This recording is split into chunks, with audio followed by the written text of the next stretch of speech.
ਸ੍ਰੀ ਵਾਹਿਗੁਰੂ ਸਾਹਿਬ ਜੀ। ਸ੍ਰੀ ਨਾਨਕ ਪਦ ਪੰਕਜ ਬੰਦਨ, ਪਦ ਪੰਕਜ ਬੰਦਨ। ਸਿਮਰੋ ਅੰਗਦ ਦੋਖ ਨਿਕੰਦਨ।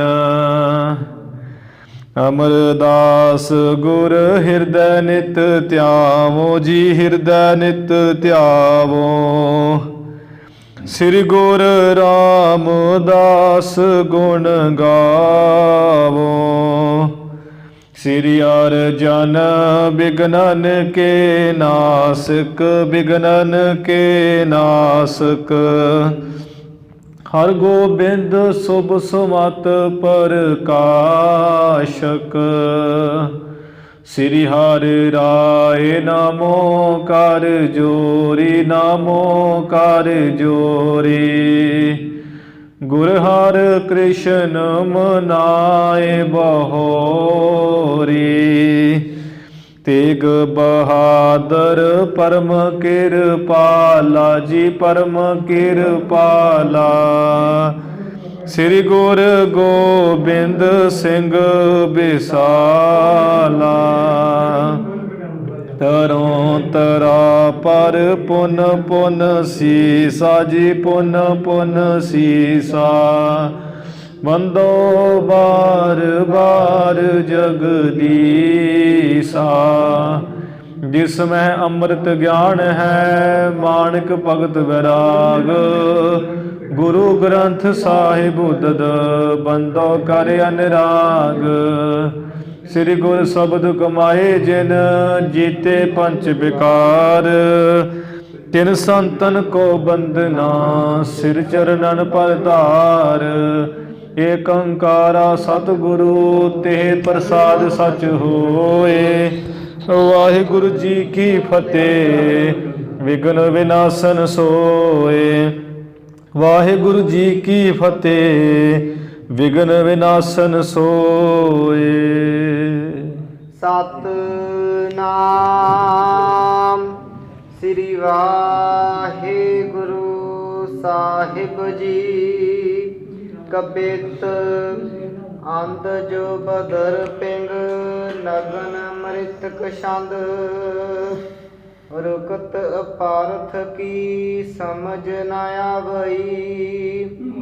ਵੈਰ ਦੇਸ਼ ਕਾਲ ਗਨ, ਅਗਨ ਨ ਮੋਹੀ ਰਸ। ਬਿਦਤ ਅਲੰਕਾਰ ਹੂੰ, ਕੋ ਭੇਦ ਨਹਿ ਪਾਵਈ। ਕੋ ਗਨ ਕੋ ਗੁਣ ਹੈ ਨ ਮੈਂ ਪਨਤ ਮਦ, ਜਾਨੋ ਮਨ। ਗੁਣਿਅਨ ਹਾਸ ਜੋਗ ਅਟਪਟਿ ਜਾਵਈ। ਏਕ ਗੁਣ ਯਾਮੈ ਸੋ ਬਿਦਤ ਸ਼ਰੁਤ ਸੰਤ। ਸੁਨੋ ਸਤਿਗੁਰੂ ਕੀਰਤ, ਸੋ ਨਿਰਮਲ ਭਾਵਈ। ਅੰਧ ਜੋ ਬਦਰ ਪਿੰਗ, ਨਗਨ ਮ੍ਰਿਤਕ ਛੰਦ। ਵਾਹਿਗੁਰੂ ਜੀ ਕਾ ਖਾਲਸਾ, ਵਾਹਿਗੁਰੂ ਜੀ ਕੀ ਫਤਿਹ। ਸਤਿਗੁਰੂ ਦੀਨ ਦਿਆਲ ਧੰਨ ਧੰਨ ਸ੍ਰੀ ਗੁਰੂ ਨਾਨਕ ਦੇਵ ਸਾਹਿਬ ਜੀ ਮਹਾਰਾਜ, ਅੰਮ੍ਰਿਤ ਕੇ ਦਾਤੇ, ਪੰਥ ਦੇ ਵਾਲੀ, ਸਾਹਿਬੇ ਕਮਾਲ ਸ੍ਰੀ ਗੁਰੂ ਗੋਬਿੰਦ ਸਿੰਘ ਸਾਹਿਬ ਜੀ ਮਹਾਰਾਜ, ਦਸੇ ਗੁਰੂ ਸਾਹਿਬਾਨਾਂ ਦੀ ਆਤਮਿਕ ਜੋਤ, ਜਾਗਦੀ ਜੋਗਤ, ਚਵਰ ਛਤਰ ਤਖਤ ਸਿੰਘਾਸਣ ਦੇ ਮਾਲਕ, ਜੁਗੋ ਜੁਗ ਅਟਲ। ਧੰਨ ਧੰਨ ਸ੍ਰੀ ਗੁਰੂ ਗ੍ਰੰਥ ਸਾਹਿਬ ਜੀ ਮਹਾਰਾਜ। ਸਤਿਗੁਰੂ ਜੀ ਦੀ ਸਾਜੀ ਨਿਵਾਜੀ, ਗੁਰੂ ਖਾਲਸਾ, ਗੁਰੂ ਪਿਆਰੀ ਸਾਧ ਸੰਗਤ ਜੀਓ। ਆਪ ਜੀ ਮਹਾਨ ਭਾਗਾਂ ਵਾਲੇ ਹੋ ਜੋ ਸ੍ਰੀ ਗੁਰੂ ਅਰਜਨ ਦੇਵ ਮਹਾਰਾਜ ਜੀ ਦੇ ਪਾਵਨ ਪਵਿੱਤਰ ਸਥਾਨ ਵਿਖੇ ਗੁਰੂ ਜੀ ਦੇ ਚਰਨਾਂ ਵਿੱਚ ਹਾਜ਼ਰੀਆਂ ਲਵਾ ਕੇ ਸੰਧਿਆ ਦੇ ਸਮੇਂ ਤੋਂ ਹੀ ਗੁਰੂ ਜੀ ਦੀਆਂ ਖੁਸ਼ੀਆਂ ਪ੍ਰਾਪਤ ਕਰ ਰਹੇ ਹੋ। ਸਤਿਗੁਰੂ ਜੀ ਕੀ ਧੁਰ ਕੀ ਬਾਣੀ ਸੋ ਦਰ ਰਹਿਰਾਸ ਸਾਹਿਬ ਬਾਣੀ ਦੇ ਜਾਪ ਹੋਏ, ਅਰਦਾਸ ਹੋਈ। ਸਤਿਗੁਰੂ ਜੀ ਨੇ ਪਾਵਨ ਪਵਿੱਤਰ ਹੁਕਮਨਾਮੇ ਸਰਵਣ ਕਰਵਾ ਕੇ ਸੰਗਤਾਂ ਨੂੰ ਨਿਹਾਲ ਕੀਤਾ ਹੈ। ਹੁਣ ਜੋ ਸਤਿਗੁਰੂ ਨਾਨਕ ਸਾਹਿਬ ਜੀ ਦੀ ਕਥਾ ਪ੍ਰਾਰੰਭ ਕੀਤੀ, ਉਸ ਕਥਾ ਦਾ ਸਾਧ ਸੰਗਤ ਜੀ ਸਮਾਂ ਹੋਇਆ ਹੈ। ਜਿਵੇਂ ਆਪ ਜੀ ਨੇ ਕੱਲ੍ਹ ਦੇ ਦੀਵਾਨਾਂ ਵਿੱਚ ਸਰਵਣ ਕੀਤਾ ਸੀ ਕਿ ਜੋ ਬਾਬਾ ਕਲਿਆਣ ਚੰਦ ਜੀ, ਜਿਨ੍ਹਾਂ ਨੇ ਪਿਛਲੇ ਜਨਮਾਂ ਵਿੱਚ, ਪੂਰਬਲੇ ਜਨਮਾਂ ਵਿੱਚ ਬਹੁਤ ਜਪ ਤਪ ਵਰਤ ਨੇਮ ਕੀਤੇ ਸਨ, ਅਤੇ ਉਸ ਕਮਾਈ ਨੂੰ ਕਰਕੇ ਫਿਰ ਜਦੋਂ ਆ ਕਲਯੁਗ ਵਿੱਚ ਫਿਰ ਸਰੀਰ ਲਿਆ ਹੈ, ਜਨਮ ਧਾਰਿਆ ਹੈ, ਅਤੇ ਪਿਤਾ ਸ਼ਿਵ ਰਾਮ ਜੀ ਦੇ ਘਰ ਬੇਦੀ ਵੰਸ਼ ਵਿੱਚ ਕਾਲੂ ਜਾਂ ਬਾਬਾ ਕਲਿਆਣ ਚੰਦ ਨਾਮ ਰੱਖ ਕੇ ਇਹ ਜਨਮ ਧਾਰਿਆ। ਜਵਾਨ ਹੋਇਆਂ ਦੀ ਬਾਬਾ ਸ਼ਿਵ ਰਾਮ ਹੋਣਾ ਨੇ ਸ਼ਾਦੀ ਕਰ ਦਿੱਤੀ। ਮਾਤਾ ਤ੍ਰਿਪਤਾ ਦੇਵੀ ਜੀ ਨਾਲ ਸ਼ਾਦੀ ਹੋਈ। ਇਸ ਤਰ੍ਹਾਂ ਦੋਵਾਂ ਜਾਣਿਆਂ ਨੇ ਬਹੁਤ ਸਾਧ ਸੰਗਤ ਜੀ ਤਪ ਕੀਤਾ ਕਲਯੁਗ ਵਿੱਚ ਵੀ। ਉਹ ਕਠਿਨ ਤਪੱਸਿਆ ਤੋਂ ਬਾਅਦ ਜਿਹੜੀ ਮਨ ਵਿੱਚ ਇੱਛਾ ਸੀ ਪੂਰਬਲੇ ਜਨਮਾਂ ਦੀ ਕਿ ਜੋ ਵਿਸ਼ਨੂੰ ਭਗਵਾਨ ਹੈ ਉਹ ਸਾਡੇ ਘਰ ਪੁੱਤਰ ਰੂਪ ਹੋ ਕੇ ਜਨਮ ਲੈਣ, ਅਤੇ ਉਹ ਇੱਛਾ ਕੀਤੀ ਹੋਈ ਇਸ ਕਲਯੁਗ ਦੇ ਸਮੇਂ ਵਿੱਚ ਪਰਮੇਸ਼ਰ ਨੇ ਪੂਰੀ ਕੀਤੀ। ਵਾਹਿਗੁਰੂ ਨੇ ਆਪਣਾ ਸਰੂਪ ਧਾਰਨ ਕਰਕੇ ਕੀਤਾ ਹੋਇਆ ਤਪ ਸਫਲਾ ਕੀਤਾ, ਜਿਸ ਕਰਕੇ ਬਾਬਾ ਕਲਿਆਣ ਚੰਦ ਜੀ ਦੇ ਗ੍ਰਹਿ ਵਿਖੇ ਮਾਤਾ ਤ੍ਰਿਪਤਾ ਦੇਵੀ ਜੀ ਦੇ ਘਰ ਸ੍ਰੀ ਗੁਰੂ ਨਾਨਕ ਦੇਵ ਮਹਾਰਾਜ ਜੋ ਆਪ ਪਰਮੇਸ਼ਰ ਹੈ ਪ੍ਰਗਟ ਹੋਏ। ਇਸ ਤਰ੍ਹਾਂ ਬੇਅੰਤ ਦੇਵਤਿਆਂ ਨੇ ਬਾਬਾ ਕਲਿਆਣ ਚੰਦ ਜੀ ਦੇ ਗ੍ਰਹਿ ਵਿਖੇ ਚੰਦਨ ਕੇਸਰ ਕਪੂਰ ਮਿਲਾ ਕੇ ਛਿੜਕਿਆ, ਫੁੱਲਾਂ ਦੀ ਵਰਖਾ ਕੀਤੀ। 33 ਕਰੋੜ ਦੇਵੀ ਦੇਵਤੇ ਵਾਹਿਗੁਰੂ ਦੀ ਆਕਾਸ਼ ਵਿੱਚ ਖੜਿਆਂ ਹੋ ਕੇ ਜੈ ਹੋਵੇ ਆਪ, ਹੇ ਪਰਮੇਸ਼ਰ ਤੇਰੀ ਫਤਿਹ ਹੋਵੇ, ਇਵੇਂ ਕਰ ਰਹੇ ਹੈ। ਇੱਧਰ ਰਾਏ ਭੋਜ ਦੀ ਤਲਵੰਡੀ ਵਿਖੇ ਐਸਾ ਉਤਸ਼ਾਹ ਹੋਇਆ ਹੈ ਕਿ ਜਿਹੜੇ ਉੱਥੋਂ ਦੇ ਰਹਿਣ ਵਾਲੇ ਹੈ, ਸਤਿਗੁਰੂ ਨਾਨਕ ਸਾਹਿਬ ਜੀ ਦੇ ਪ੍ਰਗਟ ਹੋਣੇ 'ਤੇ ਸਾਰਿਆਂ ਦੇ ਮਨਾਂ ਵਿੱਚ ਉਤਸ਼ਾਹ, ਮੱਲੋ ਮੱਲੀ ਖੁਸ਼ੀਆਂ ਹਿਰਦੇ 'ਚ ਹੋਈ ਜਾ ਰਹੀਆਂ ਹੈ। ਕਿਸੇ ਨੂੰ ਪਤਾ ਨਹੀਂ ਚੱਲ ਰਿਹਾ ਕਿ ਇੰਨੀ ਖੁਸ਼ੀ ਹੋ ਕਿਉਂ ਰਹੀ ਹੈ। ਇਵੇਂ ਸਾਧ ਸੰਗਤ ਜੀ ਉਹ ਰਾਏ ਭੋਜ ਦੀ ਤਲਵੰਡੀ ਜੋ ਰਾਏ ਬਲਾਰ ਦੇ ਪਿਤਾ ਦੇ ਨਾਮ ਤੋਂ ਜਿਸ ਦਾ ਨਾਮ ਪਿਆ ਸੀ, ਹੁਣ ਗੁਰੂ ਕੇ ਸਿੱਖ ਉਸੇ ਸਥਾਨ ਦਾ ਨਾਮ ਗੁਰੂ ਨਾਨਕ ਸਾਹਿਬ ਜੀ ਦੇ ਨਾਮ 'ਤੇ ਨਨਕਾਣਾ ਸਾਹਿਬ ਕਹਿੰਦੇ ਹੈ। ਉਸ ਨਨਕਾਣਾ ਸਾਹਿਬ ਵਿੱਚ ਫਿਰ ਬਾਬਾ ਕਲਿਆਣ ਚੰਦ ਜੀ ਨੇ ਗੁਰੂ ਜੀ ਦੇ ਪ੍ਰਕਾਸ਼ ਹੋਣੇ ਕਰਕੇ ਬੇਅੰਤੀ ਜਿਹੜੀਆਂ ਖੁਸ਼ੀਆਂ ਆਏ ਹੋਏ ਮੰਗਤਿਆਂ ਨੂੰ ਦਾਨ ਕੀਤਾ। ਜਿਵੇਂ ਆ ਵਿਆਹ ਸ਼ਾਦੀਆਂ ਵਿੱਚ ਅਤੇ ਜਨਮ ਬੱਚੇ ਦੇ ਹੋਣ 'ਤੇ ਖੁਸਰੇ ਆਦਿਕ ਛੁਰੀ ਮਾਰ ਕਿੰਨੇ ਆਉਂਦੇ ਮੰਗਣ ਵਾਲੇ। ਇਸੇ ਤਰ੍ਹਾਂ ਹੀ ਗੁਰੂ ਨਾਨਕ ਸਾਹਿਬ ਜੀ ਦੇ ਸਮੇਂ ਬਹੁਤ ਜਿਹੜੇ ਬਾਬਾ ਕਲਿਆਣ ਚੰਦ ਜੀ ਦੇ ਗ੍ਰਹਿ ਵਿਖੇ ਮੰਗਣ ਵਾਲੇ ਆਏ। ਸਾਰਿਆਂ ਦੀਆਂ ਜਿਹੜੀਆਂ ਵਧਾਈਆਂ ਹੈ ਖਿੜੇ ਮੱਥੇ ਲਈਆਂ, ਬੜਾ ਉਤਸ਼ਾਹ ਖੁਸ਼ੀ ਹੋਈ। ਫਿਰ ਜਿਹੜੀ ਉਹ ਰੀਤੀ ਸੀ ਕੁਲ ਦੀ ਰੀਤੀ ਕਿ ਨਾਮ ਬੱਚੇ ਦਾ ਰਖਵਾਇਆ ਜਾਂਦਾ, ਅਤੇ ਉਹ ਨਾਮ ਰਖਵਾਇਆ ਹੈ ਗੁਰੂ ਨਾਨਕ ਸਾਹਿਬ ਜੀ ਦਾ। ਕਿਉਂਕਿ ਜਿਹੜੇ ਬਾਬਾ ਕਲਿਆਣ ਚੰਦ ਜੀ ਨੇ ਕਿਰਿਆ ਕੀਤੀ ਕਿ ਕੁਲ ਦੀ ਰੀਤੀ ਪੰਡਿਤ ਹਰਦਿਆਲ ਨੂੰ ਸੱਦਣਾ, ਜੋਤਿਸ਼ ਦਾ ਲਵਾ ਕੇ ਅਤੇ ਗੁਰੂ ਨਾਨਕ ਸਾਹਿਬ ਜੀ ਦਾ ਨਾਮ ਰੱਖਣਾ, ਇਹ ਤਾਂ ਇੱਕ ਕੁਦਰਤੀ ਗੱਲ ਸੀ। ਕਰਨਾ ਹੀ ਯੋਗ ਸੀ, ਕਿਉਂਕਿ ਬਾਬਾ ਕਲਿਆਣ ਚੰਦ ਜੀ ਉਸ ਵਕਤ ਖਸ਼ਤਰੀ ਜਾਤ ਵਿੱਚੋਂ ਤੇ ਹਿੰਦੂਆਂ ਵਿੱਚੋਂ ਸਨ, ਸਨਾਤਨ ਮਤ ਵਿੱਚੋਂ। ਜਿਹੜੀ ਸਿੱਖੀ ਹੈ ਇਹ ਤੇ ਗੁਰੂ ਨਾਨਕ ਸਾਹਿਬ ਜੀ ਜਦੋਂ ਪ੍ਰਗਟ ਹੋਏ ਤੇ ਫਿਰ ਜਾ ਕੇ ਸਿੱਖੀ ਪ੍ਰਗਟ ਕਾਇਮ ਹੋਈ। ਤੇ ਇਹ ਜਿਹੜੀ ਕੋਈ ਬ੍ਰਾਹਮਣਵਾਦ ਦੀ ਕੋਈ ਨਾਮ ਰੱਖਣਾ ਇਤਿਆਦਿਕ, ਇਹ ਸਾਰੇ ਕੁਲ ਦੀ ਰੀਤੀ ਗੁਰੂ ਜੀ ਨੇ ਇਹ ਕਰਮ ਕਿਰਿਆ ਛਡਾ ਦਿੱਤੇ। ਪਰ ਇਹ ਸਮਾਂ ਜਦੋਂ ਗੁਰੂ ਨਾਨਕ ਸਾਹਿਬ ਜੀ ਪ੍ਰਗਟ ਹੋਏ ਤੇ ਬਾਬਾ ਕਲਿਆਣ ਚੰਦ ਜੀ ਜਿਸ ਤਰ੍ਹਾਂ ਪਹਿਲਾਂ ਸਨਾਤਨ ਮਤ ਵਿੱਚ ਸਨ ਤੇ ਉਹਨਾਂ ਦੇ ਅਨੁਸਾਰ ਬੇਦੀ ਵੰਸ਼ ਦੀ ਜੋ ਕੁੱਲ ਰੀਤੀ, ਬ੍ਰਾਹਮਣ ਨੂੰ ਸੱਦਣਾ, ਨਾਮ ਰਖਾਉਣਾ, ਇਹ ਤੇ ਕੁਦਰਤੀ ਗੱਲ ਬਣਦਾ ਹੀ ਸੀ। ਇਸ ਤਰ੍ਹਾਂ ਜਿਹੜੇ ਕਈ ਲੋਕ ਹੈ ਉਹ ਇਹੋ ਜਿਹਾ ਪੜ੍ਹਾ ਕੇ ਤੇ ਸਾਨੂੰ ਜਿਹੜੇ ਕੋਈ ਆਪਣੇ ਪਿੱਛੇ ਲਾਉਣਾ ਚਾਹੁੰਦੇ ਹੈ ਤਾਂ ਉਹ ਇਹੋ ਜਿਹੀਆਂ ਗੱਲਾਂ ਕਰਕੇ ਪ੍ਰਮਾਣ ਜੇ ਦੇ ਕੇ ਤੇ ਸਾਨੂੰ ਚੁੱਪ ਕਰਾ ਦਿੰਦੇ ਹੈ ਕਿ ਵੇਖੋ ਜਦੋਂ ਗੁਰੂ ਨਾਨਕ ਸਾਹਿਬ ਜੀ ਦੇ ਪਿਤਾ ਜੀ ਨੇ ਇਹ ਕੁਝ ਕੀਤਾ ਤੇ ਤੁਸੀਂ ਕਿਉਂ ਨਹੀਂ ਕਰ ਸਕਦੇ। ਇਵੇਂ ਜੋਤਿਸ਼ ਵਿਦਿਆ ਲਵਾ ਲੈਣੀ ਚਾਹੀਦੀ ਹੈ। ਇਹੋ ਜਿਹਾ ਪ੍ਰਮਾਣ ਦੇ ਕੇ ਸਾਨੂੰ ਨਿਰੁੱਤਰ ਕਰ ਦਿੰਦੇ, ਅਸੀਂ ਮੰਨ ਜਾਂਦੇ ਹਾਂ। ਪਰ ਸਾਧ ਸੰਗਤ ਜੀ ਤੇ ਉਦੋਂ ਗੁਰੂ ਨਾਨਕ ਸਾਹਿਬ ਜੀ ਹਜੇ ਪ੍ਰਗਟ ਹੀ ਹੋਏ ਹੈ ਤੇ ਬੇਦੀ ਬੰਸ ਸਾਰੀ ਸਨਾਤਨ ਮਤ ਨਾਲ ਸੰਬੰਧਿਤ। ਇਹ ਤੇ ਗੁਰੂ ਜੀ ਦੇ ਪ੍ਰਗਟ ਹੋਣੇ ਤੇ ਗੁਰੂ ਨੇ ਸਿੱਖਿਆ ਦੇ ਕੇ ਦੇਸ਼ਾਂ ਵਿਦੇਸ਼ਾਂ ਵਿੱਚ ਤੇ ਆਪਣੇ ਸਿੱਖਾਂ ਨੂੰ ਇਸ ਕਿਰਿਆ ਤੋਂ ਪਰੇ ਕੀਤਾ ਸੀ।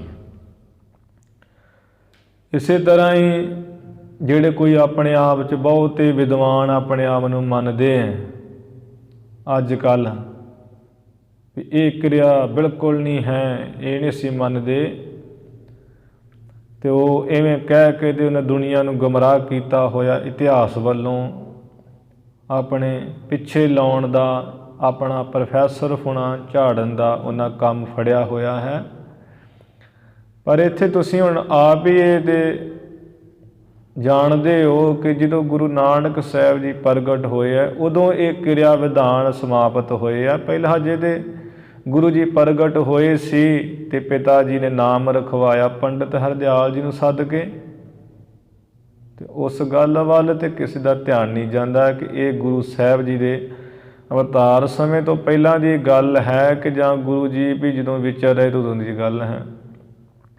ਉਹੀ ਪੰਡਿਤ ਹਰਦਿਆਲ ਜੀ ਜਦੋਂ ਗੁਰੂ ਨਾਨਕ ਸਾਹਿਬ ਜੀ ਨੂੰ ਜਨੇਊ ਪਾਉਣ ਆਏ ਹੈ ਤੇ ਗੁਰੂ ਜੀ ਨੂੰ ਜਨੇਊ ਪਾਉਣਾ ਤੇ ਕਿਧਰੇ ਰਿਹਾ ਜਦੋਂ ਗੁਰੂ ਜੀ ਨੇ ਉਹ ਸ਼ਬਦ ਉਚਾਰ ਕੇ ਸਿੱਖਿਆ ਦਿੱਤੀ ਤੇ ਪੰਡਿਤ ਹਰਦਿਆਲ ਜੀ ਨੇ ਵੀ ਜਿਹੜਾ ਹੈ ਉਹ ਝੂਠਾ ਜਨੇਊ ਲਾ ਕੇ ਤੇ ਸੱਚਾ ਜਨੇਊ ਪਹਿਨ ਕੇ ਗਏ ਸੀ। ਗੋਪਾਲ ਪਾਂਧੇ ਨੂੰ ਉਪਦੇਸ਼ ਕੀਤਾ ਤੇ ਗੋਪਾਲ ਪਾਂਧਾ ਵੀ ਗੁਰੂ ਜੀ ਪਾਸੋਂ ਪੜ੍ਹ ਕੇ ਗਿਆ ਸੀ। ਇਵੇਂ ਅੱਜ ਉਹ ਇਹੋ ਜਿਹਾ ਪ੍ਰਸੰਗ ਆ ਰਿਹਾ ਹੈ, ਕਿਸੇ ਵੇਲੇ ਉਹ ਸੁਣਾ ਕੇ ਹੋ ਜਾਂਦਾ ਕਿ ਇਹ ਐਵੇਂ ਦੀ ਕਥਾ ਆਈ ਸੀ ਤੇ ਇਹ ਸਹੀ ਹੈ ਕਿ ਠੀਕ ਹੈ, ਕੋਈ ਨਿਰਣਾ ਨਹੀਂ ਬੰਦਾ ਕੀਤਾ ਜਾਂਦਾ ਕਿਸੇ ਨੂੰ। ਤੇ ਉਹ ਨਿਰਣੇ ਪੂਰਵਕ ਗੱਲ ਆਪ ਜੀ ਨੂੰ ਦੱਸ ਹੀ ਦਿੱਤੀ ਹੈ ਕਿ ਗੁਰੂ ਜੀ ਦੇ ਪ੍ਰਗਟ ਹੋਣ ਸਮੇਂ ਦੀ ਇਹ ਗੱਲ ਸੀ, ਬਾਅਦ ਵਿੱਚ ਨਹੀਂ ਕੁਝ ਇਹੋ ਜਿਹਾ ਹੋਇਆ। ਗੁਰੂ ਜੀ ਨੇ ਕਿਰਿਆ ਵਿਧਾਨ ਤੋਂ ਸਾਨੂੰ ਵਰਜਿਤ ਕਰਕੇ ਗੁਰਮਤਿ ਅਨੁਸਾਰ ਹੁਣ ਅਸੀਂ ਨਾਮ ਧਰਾਉਂਦੇ ਹਾਂ, ਸਾਰੀ ਕਿਰਿਆ ਗੁਰਮੁਖਤਾਈ ਨਾਲ ਕਰਦੇ ਹਾਂ। ਇਵੇਂ ਸਾਧ ਸੰਗਤ ਜੀ ਜਿਵੇਂ ਗੁਰੂ ਨਾਨਕ ਸਾਹਿਬ ਜੀ ਦਾ ਨਾਮ ਰਖਵਾਇਆ ਸੀ, ਪੰਡਿਤ ਹਰਦਿਆਲ ਆਇਆ, ਜਿਵੇਂ ਜੋਤਿਸ਼ ਵਿਦਿਆ ਲਾਈ, ਉਹ ਪ੍ਰਸੰਗ ਅੱਜ ਆ ਰਿਹਾ ਹੈ। ਸਭ ਤੋਂ ਪਹਿਲਾਂ ਕਵੀ ਭਾਈ ਸੰਤੋਖ ਸਿੰਘ ਜੀ ਚੂੜਾਮਣੀ ਕਵੀ, ਜੋ ਬੜੇ ਪੂਰਨ ਬ੍ਰਹਮ ਗਿਆਨੀ ਸਨ, ਜਿਹੜੇ ਮਹਾਨ ਕਵੀ ਹੈ, ਪਰ ਫਿਰ ਵੀ ਮਹਾਨ ਕਵੀ ਦੇ ਹੁੰਦਿਆਂ ਹੋਇਆਂ ਵੀ ਉਹ ਕਹਿ ਰਹੇ ਹੈ ਕਿ ਮੇਰੀ ਜਿਹੜੀ ਕਵਿਤਾ ਹੈ, ਇਹ ਜਿਹੜੀ ਮੈਂ ਕਾਵਿ ਰਚਨਾ ਲਿਖੀ ਹੈ, ਕੋਈ ਇੰਨੀ ਸ੍ਰੇਸ਼ਟ ਨਹੀਂ ਹੈ, ਅੰਨੀ ਹੈ, ਬੋਲੀ ਹੈ, ਪਿੰਗਲੀ ਹੈ, ਅਨਗਣ ਹੈ, ਪੜਦੇ ਤੋਂ ਰਹਿਤ ਤੇ ਮ੍ਰਿਤਕ ਹੈ, ਮਰੀ ਹੋਈ ਹੈ।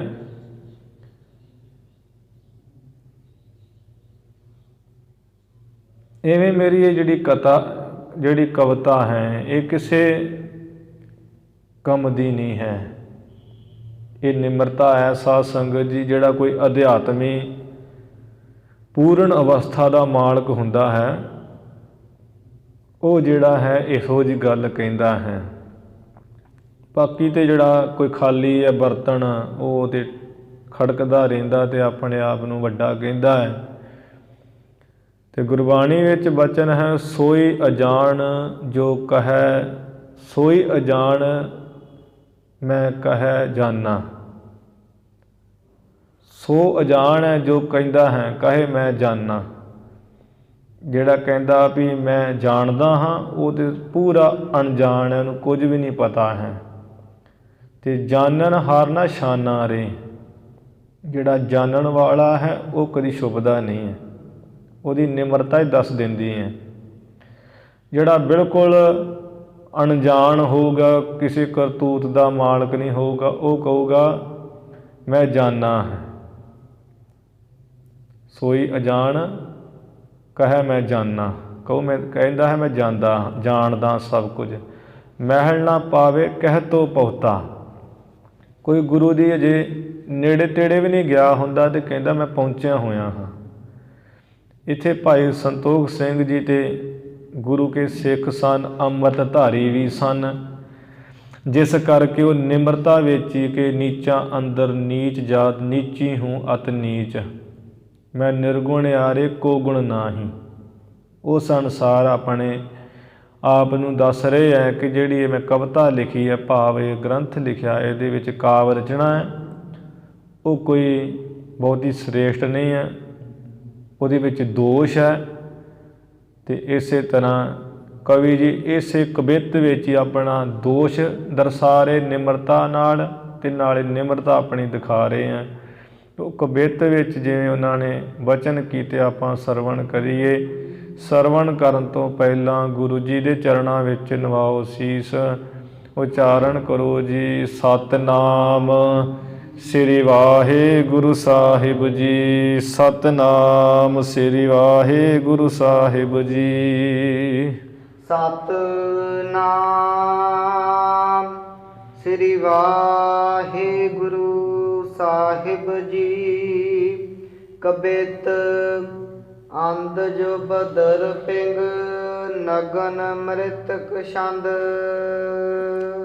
ਭਾਈ ਸੰਤੋਖ ਸਿੰਘ ਜੀ ਕਹਿੰਦੇ ਹੈ, ਛੰਦ ਕਹੀਏ ਕਵਿਤਾ। ਕਹਿੰਦੇ ਜਿਹੜੀ ਮੇਰੀ ਕਵਿਤਾ ਹੈ ਕੋਈ ਬਹੁਤੀ ਸ੍ਰੇਸ਼ਟ ਨਹੀਂ ਹੈ, ਇਹਦੇ ਵਿੱਚ ਦੋਸ਼ ਹੈ। ਇੱਕ ਤਾਂ ਦੋਸ਼ ਇਹ ਹੈ ਕਿ ਕਹਿੰਦੇ ਅੰਧੀ ਹੈ ਕਵਿਤਾ। ਇੱਕ ਕਵਿਤਾ ਦਾ ਦੋਸ਼ ਹੁੰਦਾ ਹੈ ਜਿਹਨੂੰ ਅੰਧੀ ਕਵਿਤਾ ਵਿਦਵਾਨ ਕਹਿੰਦੇ ਹੈ। ਜਿਵੇਂ ਕਿ ਜਿਸ ਵਿੱਚ ਪਿਛਲੇ ਮੰਨੇ ਪਰਮੰਨੇ ਕਵੀਆਂ ਦੇ ਬੰਨੇ ਹੋਏ ਤਰੀਕੇ ਦੇ ਉਲਟ ਕੁਛ ਕਿਹਾ ਜਾਏ, ਭਾਵ ਜੋ ਕਵੀਆਂ ਨੇ ਇੱਕ ਧੁਰਾ ਬੰਨਿਆ ਹੈ, ਇੱਕ ਨਿਯਮ ਬੰਨਿਆ ਹੈ, ਉਸ ਦੇ ਉਲਟਾ ਹੋ ਕੇ ਤੇ ਆਪਣੇ ਆਪ ਕੁਝ ਕਹੀ ਜਾਵੇ ਆਪਣੀ ਮਰਜ਼ੀ ਨਾਲ। ਆਪਣੀ ਮਰਜ਼ੀ ਨਾਲ ਜਿਹੜੇ ਨਹੀਂ ਲਿਖਣ ਵਾਲੇ ਬਚਨ ਤੇ ਉਹ ਲਿਖੀ ਜਾਵੇ। ਕਵੀਆਂ ਦੀ ਉਹ ਮਰਿਆਦਾ ਤਰੀਕਾ ਧੁਰੇ ਨੂੰ ਤੋੜੇ। ਤੇ ਕਵੀ ਲੋਕ ਕਹਿੰਦੇ ਵੀ ਇਹਦੀ ਜਿਹੜੀ ਕਵਿਤਾ ਹੈ ਇਹ ਅੰਨੀ ਕਵਿਤਾ ਹੈ। ਜਿਵੇਂ ਸ੍ਰੀ ਗੁਰੂ ਨਾਨਕ ਸਾਹਿਬ ਮਹਾਰਾਜ ਜੀ ਦਾ ਸਿੱਖ ਹੋਵੇ, ਗੁਰੂ ਗੋਬਿੰਦ ਸਿੰਘ ਜੀ ਦਾ, ਅਤੇ ਉਹ ਗੁਰੂ ਨੂੰ ਛੱਡ ਕੇ ਤੇ ਹੋਰ ਕਿਤੇ ਤੁਰਿਆ ਫਿਰੇ ਤਾਂ ਉਹਨੂੰ ਕਿਹਾ ਜਾਂਦਾ ਹੈ ਅੰਨਾ ਸਿੱਖ। ਜਿਵੇਂ ਆ ਹੁਣ ਹੋਲਾ ਮਹੱਲਾ ਚੱਲ ਰਿਹਾ ਹੈ, ਕਈਆਂ ਨੇ ਇੱਥੋਂ ਅਨੰਦਪੁਰ ਸਾਹਿਬ ਜਾਣਾ ਹੈ, ਉੱਥੋਂ ਹੀ ਪਰੇ ਉਹਨਾਂ ਨੇ ਪਹਾੜਾਂ ਨੂੰ ਚੜ੍ਹੀ ਜਾਣਾ ਹੈ, ਮਾਤਾ ਦੇ ਵੀ ਦਰਸ਼ਨ ਕਰ ਆਈਏ। ਉਹ ਹੈ ਅੰਨੇ ਸਿੱਖ ਦਾ ਕੰਮ। ਇੱਥੋਂ ਜਾਣਾ ਅਨੰਦਪੁਰ ਸਾਹਿਬ, ਉੱਥੋਂ ਗਾਂਹ ਦੀ ਗਾਂਹ ਚੜ੍ਹਦੇ ਜਾਣਾ, ਭਾਵ ਉਲਟੇ ਰਾਹ ਚੜ੍ਹੀ ਜਾਣਾ। ਜੋ ਗੁਰੂ ਨੇ ਕਿਹਾ ਹੈ ਉਹ ਨਹੀਂ ਕਰਨਾ, ਉਲਟਾ ਕਰਨਾ।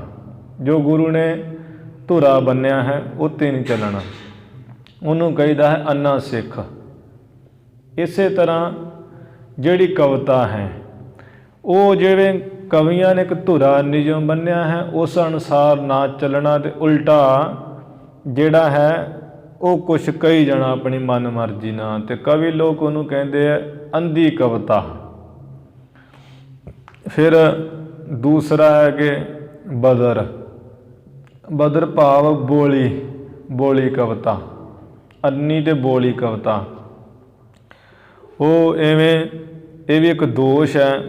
ਜਿਵੇਂ ਕਵਿਤਾ, ਜਿਵੇਂ ਕੋਈ ਰਚਨਾ ਵਿੱਚ ਪਏ ਕਿਸੇ ਪਦ ਦਾ ਦੂਸਰਾ ਅਰਥ ਪਹਿਲੀ ਦਾ ਵਿਰੋਧੀ ਹੋਵੇ, ਭਾਵ ਜਿਵੇਂ ਇੱਕ ਪਦ ਦਾ ਦੂਸਰੇ ਪਦ ਨਾਲ ਵਿਰੋਧ ਹੋਵੇ। ਪਹਿਲੀ ਤੁਕਾਂਤ 'ਚ ਕੁਝ ਲਿਖਿਆ ਹੈ, ਦੂਸਰੀ ਤੁਕਾਂਤ 'ਚ ਉਹਦਾ ਉਲਟ ਲਿਖਿਆ ਹੋਵੇ, ਉਹ ਕੋਈ ਗੱਲ ਨਾ ਬਣੇ। ਇੱਕ ਦੂਜੇ ਦਾ ਵਿਰੋਧ ਹੋਵੇ ਉਹ ਤੁਕਾਂਤ ਵਿੱਚ, ਪਦਾਂ ਵਿੱਚ। ਅਤੇ ਜਿਵੇਂ ਕਿਸੇ ਨੂੰ ਕੋਈ ਗੱਲ ਕਵੇ ਤਾਂ ਉਹ ਬੋਲਾ ਅੱਗੋਂ ਉਲਟੀ ਗੱਲ ਕਵੇ, ਤਾਂ ਅਸੀਂ ਕਹਿੰਦੇ ਨਾ ਵੀ ਇਹਨੂੰ ਕਹਿ ਕੀ ਰਹੇ ਅਤੇ ਇਹ ਕੀ ਅੱਗੋਂ ਕਹਿ ਰਿਹਾ ਹੈ, ਉਲਟਾ ਕਹੇ। ਇਵੇਂ ਉਹ ਵਿਰੋਧੀ ਸ਼ਬਦ ਉਹਨੂੰ ਕਵੇ ਵੀ ਤੂੰ, ਉਹਨੂੰ ਕੋਈ ਨੇਕੀ ਦਾ ਵਚਨ ਕਵੇ, ਉਹ ਸੋਚੇ ਮੈਨੂੰ ਲੱਗਦਾ ਉਲਟਾ ਕਹਿ ਰਹੇ ਹੈ, ਵਿਰੋਧੀ ਸ਼ਬਦ ਅੱਗੋਂ ਬੋਲੇ, ਅਤੇ ਉਹ ਕੀ ਹੈ, ਬੋਲਾਪਣ। ਇਵੇਂ ਇਹ ਬੋਲੀ ਕਵਿਤਾ ਹੈ, ਜਿਹਦੇ ਵਿੱਚ ਵੀ ਕਿਸੇ ਜਿਹੜੀ ਰਚਨਾ ਅਤੇ ਇਹ ਪਹਿਲੇ ਪਦ ਦਾ ਦੂਸਰੇ ਪਦ ਨਾਲ ਵਿਰੋਧ ਹੋਵੇ, ਉਹ ਹੈ ਬਦਰੀ ਕਵਿਤਾ, ਬੋਲੀ ਕਵਿਤਾ। ਤੀਸਰਾ ਹੈ ਕਿ ਪਿੰਗਲੀ ਕਵਿਤਾ, ਜਿਹਦੇ ਵਿੱਚ ਲਗਾ ਮਾਤਰਾ ਘੱਟ ਵੱਧ ਹੋਣ। ਜਿਵੇਂ ਕਵੀ ਸਾਹਿਬ ਜੀ ਨੇ ਲਿਖਿਆ ਹੋਇਆ ਛੰਦ, ਉਹ ਕੋਈ ਮੇਲ ਗੇਲ ਨਾ ਖਾਂਦੇ ਹੋਣ, ਘੱਟ ਜਿਹੜੇ ਸਿਹਾਰੀਆਂ ਟਿੱਪੀਆਂ ਆਦਿਕ ਮਾਤਰਾਵਾਂ ਹੈ ਉਹ ਘੱਟ ਵੱਧ ਹੋਣ, ਉਹਨੂੰ ਕਹਿੰਦੇ ਹੈ ਪਿੰਗਲੀ ਕਵਿਤਾ।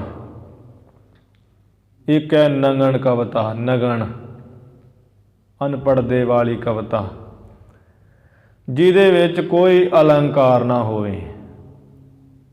ਜਿਵੇਂ ਉਪਮਾਨ ਅਲੰਕਾਰ ਹੈ, ਅਨੁਪਰਾਸ, ਉਤਪ੍ਰੇਛਾ, ਇਹ ਅਲੰਕਾਰ ਬਹੁਤ ਤਰ੍ਹਾਂ ਦੇ, ਜਿਹਦੇ ਵਿੱਚ ਕੋਈ ਅਲੰਕਾਰ ਨਾ ਹੋਵੇ, ਉਹਨੂੰ ਕਹੀਦਾ ਹੈ ਪੜ੍ਹਦੇ ਤੋਂ ਰਹਿਤ ਨੰਗੀ ਨਗਨ ਕਵਿਤਾ।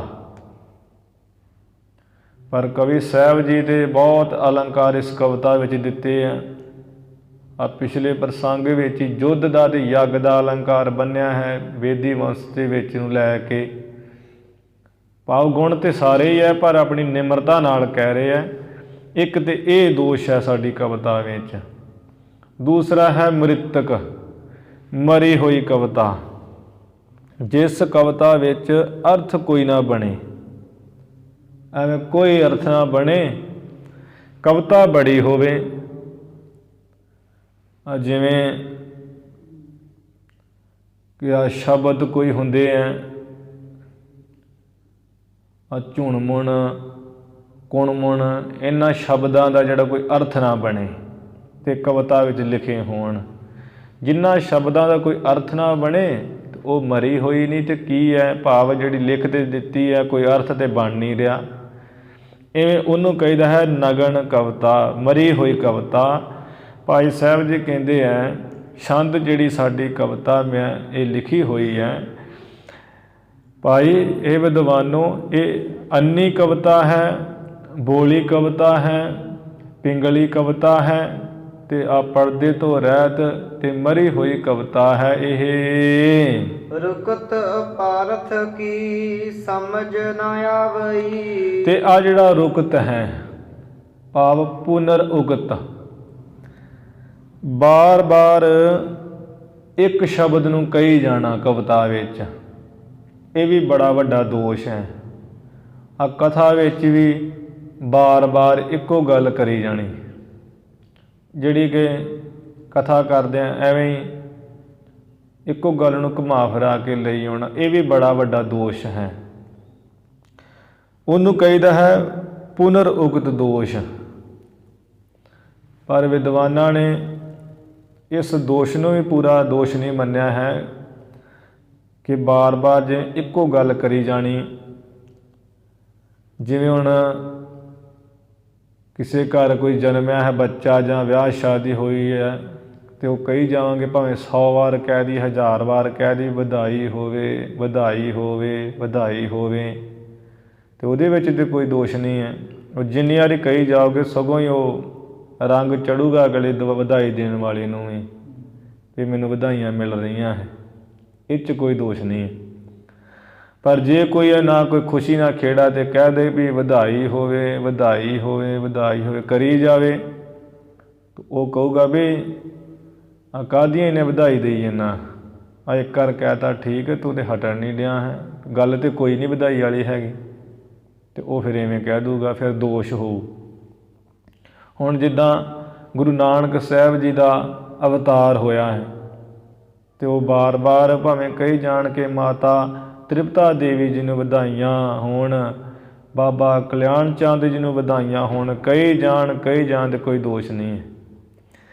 ਇਵੇਂ ਇੱਕ ਇਸ ਨੂੰ ਇੱਕ ਦੋਸ਼ ਹੈ ਅਕਰਖ, ਅਕਰਖ ਉਗਤ, ਭਾਵ ਖਿੱਚ ਕੇ ਕਹਿਣਾ। ਅਕਰਖ ਨਾਮ ਖਿੱਚਣ ਦਾ, ਖਿੱਚ ਕੇ ਕਹੀ ਜਾਣਾ ਕਿਸੇ ਨੂੰ।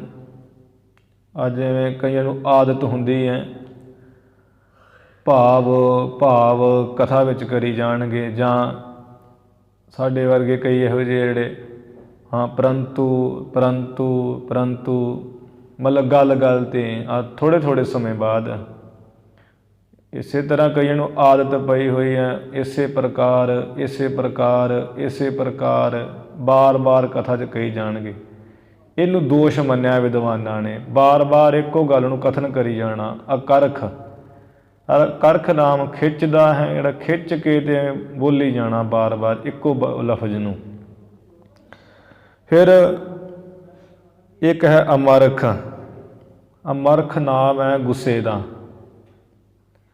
ਭਾਵ ਜਿਹੜਾ ਕੋਈ ਗੁੱਸੇ ਵੇ ਹੋ ਜੇ ਅਤੇ ਗੁੱਸੇ ਵਿੱਚ ਆ ਕੇ ਇੱਕੋ ਗੱਲ ਬਾਰ-ਬਾਰ ਕਰੀ ਜਾਵੇ, ਬੋਲੀ ਜਾਵੇ ਬਾਰ-ਬਾਰ ਇੱਕੋ ਗੱਲ ਨੂੰ, ਉਹਨੂੰ ਕੋਈ ਦੋਸ਼ ਨਹੀਂ ਮੰਨਿਆ ਵਿਦਵਾਨਾਂ ਨੇ, ਕਵੀਆਂ ਨੇ। ਉਹ ਕਹਿੰਦੇ ਵੀ ਇਹਦੇ ਵਿੱਚ ਦੋਸ਼ ਨਹੀਂ ਹੈ, ਇਹ ਗੁੱਸੇ ਕਰਕੇ ਹੈ, ਤਾਂ ਗੁੱਸੇ ਕਰਕੇ ਇਹ ਕੁਝ ਬੋਲ ਰਿਹਾ ਹੈ ਇੱਕੋ ਗੱਲ ਨੂੰ, ਕਿਉਂਕਿ ਗੁੱਸੇ ਵਾਲਾ ਬੰਦਾ ਕਿਸੇ ਵੇਲੇ ਇੱਕ ਗੱਲ ਨੂੰ ਕਰੀ ਜਾਂਦਾ ਹੈ, ਉਹਨੂੰ ਦੋਸ਼ ਨਹੀਂ ਮੰਨਿਆ ਹੈ। ਉਹ ਹੈ ਅਮਰਖ, ਅਮਰਖ ਨਾਮ ਗੁੱਸੇ ਦਾ ਹੈ। ਤੀਸਰਾ ਹੈ ਭੈ ਉਗਤ, ਜਿਹੜਾ ਕੋਈ ਵਿਚਾਰਾ ਡਰ ਕਰਕੇ ਕਹੀ ਜਾਵੇ ਬਾਰ-ਬਾਰ, ਬਚਣ ਦਾ ਮਾਰਾ ਮੈਨੂੰ ਬਚਾ ਲਓ, ਉਸ ਵਿੱਚ ਕੋਈ ਦੋਸ਼ ਨਹੀਂ ਮੰਨਿਆ ਹੈ। ਕਿਉਂਕਿ ਉਹ ਵਿਚਾਰਾ ਜੇ ਕਹਿ ਰਿਹਾ ਹੈ ਬਚਾ ਲਓ ਡਰਿਆ ਹੋਇਆ, ਅਤੇ ਉਹ ਤਾਂ ਆਪਣੀ ਜਾਨ ਬਚਾਉਣ ਵਾਸਤੇ ਕਹਿ ਰਿਹਾ ਹੈ, ਇਹ ਉਸ ਗੱਲ ਵਿੱਚ ਵੀ ਕੋਈ ਦੋਸ਼ ਨਹੀਂ ਹੈ। ਫਿਰ ਪੁੰਨ ਦੀਨਤਾ ਉਗਤ,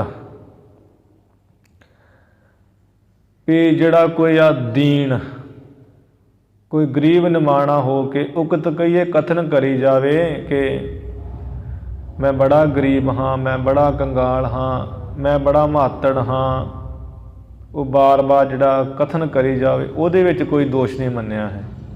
ਕਿਉਂਕਿ ਉਹ ਹੈ ਗਰੀਬ ਅਤੇ ਵਿਚਾਰਾ ਆਪਣੇ ਆਪ ਨੂੰ ਕੰਗਾਲ ਗਰੀਬੜਾ ਕਹਿ ਰਿਹਾ ਹੈ, ਬਾਰ-ਬਾਰ ਕਹੀ ਜਾਵੇ ਉਹਦੇ ਵਿੱਚ ਕੋਈ ਦੋਸ਼ ਨਹੀਂ ਹੈ। ਫਿਰ ਉਸਤਤ ਨਿੰਦਾ ਉਗਤ, ਜਿਹੜੀ ਕਿਸੇ ਦੀ ਉਸਤਤ ਕਰੀ ਜਾਣੀ, ਬਾਰ-ਬਾਰ ਇੱਕੋ ਗੱਲ ਕਹੀ ਜਾਣੀ, ਤੁਸੀਂ ਬੜੇ ਚੰਗੇ ਹੋ, ਤੁਸੀਂ ਬੜੇ ਚੰਗੇ ਹੋ, ਅਤੇ ਉਸਤਤ ਕਰੀ ਜਾਣੀ, ਅਤੇ ਉਹਦੇ ਵਿੱਚ ਵੀ ਕੋਈ ਦੋਸ਼ ਨਹੀਂ ਹੈ। ਹੁਣ ਕਿਸੇ ਦੀ ਤੁਸੀਂ ਉਸਤਤ ਕਰੋ ਅਤੇ ਉਹਨੂੰ ਕੋਈ ਥੋੜ੍ਹੀ ਬੁਰਾ ਲੱਗੇਗਾ ਇਸ ਵਿੱਚ। ਉਸਤਤ ਬਹੁਤੀ ਕਰੀ ਜਾਣੀ, ਬਾਰ-ਬਾਰ ਇੱਕ ਗੱਲ ਨੂੰ ਕਰੀ ਜਾਣਾ, ਉਸਤਤ ਵਡਿਆਈ ਵਿੱਚ ਆ ਕੇ ਉਹਦੇ ਵਿੱਚ ਵੀ ਕੋਈ ਦੋਸ਼ ਨਹੀਂ ਮੰਨਿਆ ਵਿਦਵਾਨਾਂ ਨੇ। ਅਤੇ ਇੱਕ ਹੈ ਨਿੰਦਾ,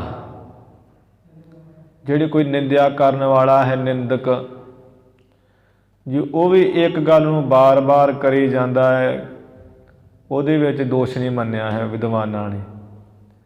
ਕਿਉਂਕਿ ਉਹ ਨਿੰਦਿਆ ਜਿਹੜੀ ਕਰ ਰਿਹਾ ਹੈ, ਉਹ ਨਿੰਦਿਆ ਹੀ ਤਾਂ ਕਰ ਰਿਹਾ ਹੈ, ਨਿੰਦਿਆ ਕਰਨ ਵਾਸਤੇ ਤਾਂ ਬੋਲ ਰਿਹਾ ਬਾਰ-ਬਾਰ, ਇਵੇਂ ਉਹ ਵੀ ਦੋਸ਼ ਨਹੀਂ ਮੰਨਿਆ ਹੈ।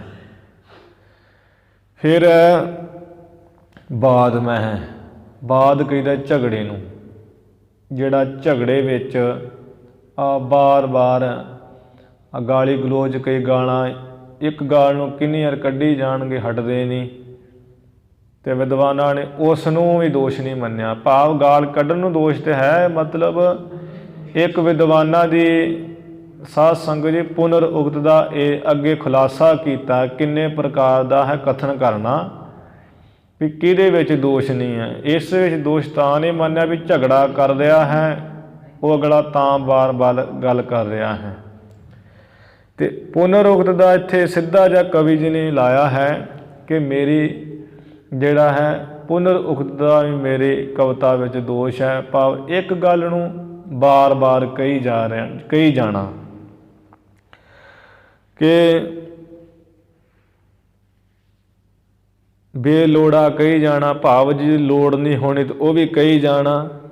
ਇਸੇ ਤਰ੍ਹਾਂ ਇਹ ਪੁਨਰ ਉਕਤ ਦੋਸ਼ ਹੋ ਗਿਆ। ਅਤੇ ਅਪਾਰਥ ਕੀ ਸਮਝ ਨਾ ਆਵਈ, ਅਪਾਰਥ ਦਾ ਮਤਲਬ ਜਿਸ ਕਵਿਤਾ ਵਿੱਚ ਐਸੇ ਬਚਨ ਕਹੇ ਜਾਣ ਜਿਸ ਤੇ ਅਰਥ ਕੀਤਿਆਂ ਗੱਲ ਅਟਪਟੀ ਹੋਵੇ। ਇਹ ਜਿਵੇਂ ਕੋਈ ਕਵਿਤਾ ਹੈ, ਉਹਦੇ ਵਿੱਚ ਇਹੋ ਜਿਹੀ ਕਵਿਤਾ ਬਣਾ ਲੈਣੀ, ਬੜੇ ਬਚਨ ਕਹੇ ਹੋਣ, ਪਰ ਉਹਦਾ ਅਰਥ ਕਰੀ ਤੇ ਅਰਥ ਕੋਈ ਨਾ ਨਿਕਲੇ। ਕਵਿਤਾ ਲਿਖ ਦੇਣੀ, ਮਤਲਬ ਕੋਈ ਨਾ ਬਣੇ ਉਹਦਾ, ਭਾਵ ਬੋਲਣਾ ਕਿਸੇ ਬੰਨੇ ਤੇ ਕਿਸੇ ਪਾਸੇ ਚਲੇ ਜਾਣਾ। ਉਹ ਜਿਵੇਂ ਇੱਕ ਵਿਦਵਾਨ ਸੀ ਸਾਧ ਸੰਗਤ ਜੀ, ਉਹ ਢੁੱਡੀਆਂ ਵਿੱਚ ਸੰਤ ਬਾਬਾ ਹਰਭਜਨ ਸਿੰਘ ਜੀ ਦੇ ਉਹਨਾਂ ਦੇ ਗੁਰਦੁਆਰੇ ਸਾਹਿਬ ਚਲਾ ਗਿਆ, ਅਤੇ ਉਹ ਵਾਹ ਵਿਦਵਾਨ ਸੀ। ਇਹ ਉਹ ਕਵਿਤਾ ਵੀ ਲਿਖ ਲੈਂਦਾ ਸੀ, ਕਥਾ ਵੀ ਚੰਗੀ ਕਰ ਲੈਂਦਾ ਸੀ। ਪਰ ਉਹਨੇ ਇੱਕ ਦਿਨ ਕਵਿਤਾ ਸੁਣਾਈ ਅਪਾਰਥ ਦੀ ਕਥਾ, ਜਿਵੇਂ ਜਿਹੜਾ ਇੱਥੇ ਆਇਆ ਵੀ ਅਪਾਰਥ, ਵੀ ਕਵਿਤਾ ਲਿਖ ਲੈਣੀ, ਅਰਥ ਕੋਈ ਨਾ ਨਿਕਲਣਾ, ਐਵੇਂ ਹੀ ਅਟਪਟੀ ਦੀ ਗੱਲ ਹੋ ਜਾਣੀ। ਕਹਿੰਦਾ ਵੀ ਗੱਡੀ ਚੱਲ ਪਈ ਨਨਕਾਣੇ ਤੋਂ, ਧੰਨੇ ਨੇ ਗਊਆਂ ਚਾਰੀਆਂ। ਵੀ ਕਿੱਥੇ ਗੱਡੀ ਨਨਕਾਣਾ ਸਾਹਿਬ ਤੋਂ ਚੱਲੀ ਹੈ ਅਤੇ ਕਿੱਥੇ ਭਗਤ ਧੰਨੇ ਨੇ ਗਊਆਂ ਚਾਰੀਆਂ ਹੈ। ਭਾਵ ਐਵੇਂ ਉਹ ਕੋਈ ਮੇਲ ਜੋਲ ਨਹੀਂ ਕਵਿਤਾ ਦਾ, ਵੀ ਗੱਲ ਕਿੱਧਰੋਂ ਛੇੜੀ ਹੈ ਅਤੇ ਕਿੱਧਰ ਜਾ ਕੇ ਖ਼ਤਮ ਕੀਤੀ ਹੈ। ਇਹ ਵੀ ਅਪਾਰਥ ਦੋਸ਼ ਹੁੰਦਾ ਹੈ। ਅਤੇ ਭਾਈ ਸਾਹਿਬ ਜੀ ਕਹਿੰਦੇ ਇਹ ਮੇਰੀ ਕਵਿਤਾ ਵਿੱਚ ਦੋਸ਼ ਹੈ। ਭਾਵ ਐਵੇਂ ਕਵਿਤਾ ਲਿਖ ਤੇ ਲੈਣੀ, ਉਹਦਾ ਕੋਈ ਅਰਥ ਕੋਈ ਨਾ ਨਿਕਲਣਾ, ਸਿਧਾਂਤ ਕੋਈ ਨਾ ਨਿਕਲਣਾ। ਇਵੇਂ ਮੈਨੂੰ ਇਹਨਾਂ ਗੱਲਾਂ ਕਰਕੇ ਕੋਈ ਸਮਝ ਨਹੀਂ ਆ ਰਹੀ, ਕੋਈ ਸਮਝ ਨਹੀਂ ਆਉਂਦੀ। ਵੈਰ ਦੇਸ਼ ਕਾਲ ਗਨ ਅਗਨ ਨਵੋ ਹੀ ਰਸ। ਅਤੇ ਫਿਰ ਇੱਕ ਹੁੰਦਾ ਹੈ ਸਾਧ ਸੰਗਤ ਜੀ ਦੇਸ਼ ਵਿਰੋਧ, ਇੱਕ ਹੁੰਦਾ ਹੈ ਕਾਲ ਵਿਰੋਧ। ਦੇਸ਼ ਵਿਰੋਧ ਉਹ ਕਿ ਜਿਹੜਾ ਇਹ ਉਹ ਦੋਸ਼ ਹੈ ਸਾਧ ਸੰਗਤ ਜੀ, ਜਿਹੜਾ ਜਿਸ ਦੇਸ਼ ਵਿੱਚ ਕੋਈ ਸ਼ੈ ਨਾ ਹੋਵੇ ਅਤੇ ਉਹਦਾ ਕਥਨ ਕਰੀ ਜਾਣਾ। ਜਿਵੇਂ ਹੁਣ ਭਾਈ ਸੰਤੋਖ ਸਿੰਘ ਜੀ ਨੇ ਕਥਾ ਲਿਖੀ ਹੈ, ਅਤੇ ਉਹ ਕਥਾ ਲਿਖ ਦਿੱਤੀ ਹੈ ਕਿ ਫਲਾਣਾ ਦੇਸ਼ ਹੈ, ਜਿਵੇਂ ਬਾਹਰ ਦੇਸ਼ ਦਾ ਲਿਖਿਆ ਵੀ ਇਵੇਂ ਬੜਾ ਸੋਹਣਾ ਫੁੱਲ ਹੋ ਰਹੇ ਆ, ਫਲਾਂ ਦੇ ਬੂਟੇ ਖਿੜ ਰਹੇ, ਨਦੀਆਂ ਵਹਿ ਰਹੀਆਂ, ਉਹ ਹੈਗਾ ਸਭ ਕੁਝ ਤੇ ਕਿਆ ਹੈ। ਭਾਵ ਜਿਵੇਂ ਦੇਸ਼ ਵਿੱਚ ਜਿਹੜੀ ਚੀਜ਼ ਹੁੰਦੀ ਨਾ ਹੋਵੇ ਤਾਂ ਉਹਦਾ ਐਵੇਂ ਹੀ ਕਵਿਤਾ ਵਿੱਚ ਲਿਖੀ ਜਾਣਾ, ਝੂਠ ਹੀ। ਹੁਣ ਜਿੱਦਾਂ ਸਾਡੇ ਇੱਥੇ ਹੈ ਮੱਲੂ ਨੰਗਲ ਵਿੱਚ, ਇੱਥੇ ਕੋਈ ਐਵੇਂ ਕਹੀ ਜਾਵੇ ਹੋਰ ਕਿਤੇ ਜਾ ਕੇ ਵੀ ਸਾਡੇ ਮੱਲੂ ਨੰਗਲ ਦੇ ਚੰਦਨ ਕੇਸਰ ਬਹੁਤ ਹੁੰਦਾ ਹੈ, ਅਤੇ ਹੁੰਦਾ ਤਾਂ ਹੈ ਕੋਈ ਨਹੀਂ ਹੈ। ਐਵੇਂ ਕਹੀ ਜਾਵੇ ਇੱਥੇ ਤਾਂ ਮੂੰਗਫਲੀ ਜਿਹੜੀ ਉਹਦੇ ਬਹੁਤ ਜ਼ਿਆਦਾ ਨਿਕਲਦੀ ਹੈ। ਭਾਵ ਹੈ ਨਹੀਂ ਹੈ, ਹੁੰਦੀ ਨਹੀਂ ਹੈ, ਅਤੇ ਇੱਥੇ ਹੁੰਦੀ ਨਹੀਂ ਹੈ, ਅਤੇ ਐਵੇਂ ਕਹੀ ਜਾਵੇ ਕੋਲੋਂ ਹੀ। ਇਹਨੂੰ ਕਹਿੰਦਾ ਦੇਸ਼ ਵਿਰੋਧ। ਇੱਕ ਹੁੰਦਾ ਕਾਲ ਵਿਰੋਧ। ਕਾਲ ਵਿਰੋਧ ਕੀ ਹੈ? ਜਿਹੜੇ ਸਮੇਂ 'ਚ ਜਿਹੜੀ ਚੀਜ਼ ਹੋਵੇ ਨਾ ਉਹਦਾ ਕਥਨ ਕਰ ਦੇਣਾ। ਜਿਵੇਂ ਸਤਿਗੁਰਾਂ ਦੇ ਸਮੇਂ ਤੇ ਆ ਕੁਝ ਨਹੀਂ ਸੀ, ਆ ਮੋਟਰਸਾਈਕਲ, ਕਾਰਾਂ ਆਦਿਕ, ਤੇ ਉਹਨਾਂ ਦਾ ਇੱਥੇ ਕਥਾ ਵਿੱਚ ਲਿਖਿਆ ਹੋਵੇ ਵੀ ਬੜੀਆਂ ਗੱਡੀਆਂ, ਤੇ ਉਹ ਦੋਸ਼ ਹੋ ਜਾਊਗਾ। ਕਾਲ ਵਿਰੋਧ ਭਾਵ ਜਿਹੜੇ ਸਮੇਂ ਵਿੱਚ ਜਿਹੜੀ ਚੀਜ਼ ਹੋਏ ਇਹਨਾਂ ਦਾ ਕਹੀ ਜਾਣਾ।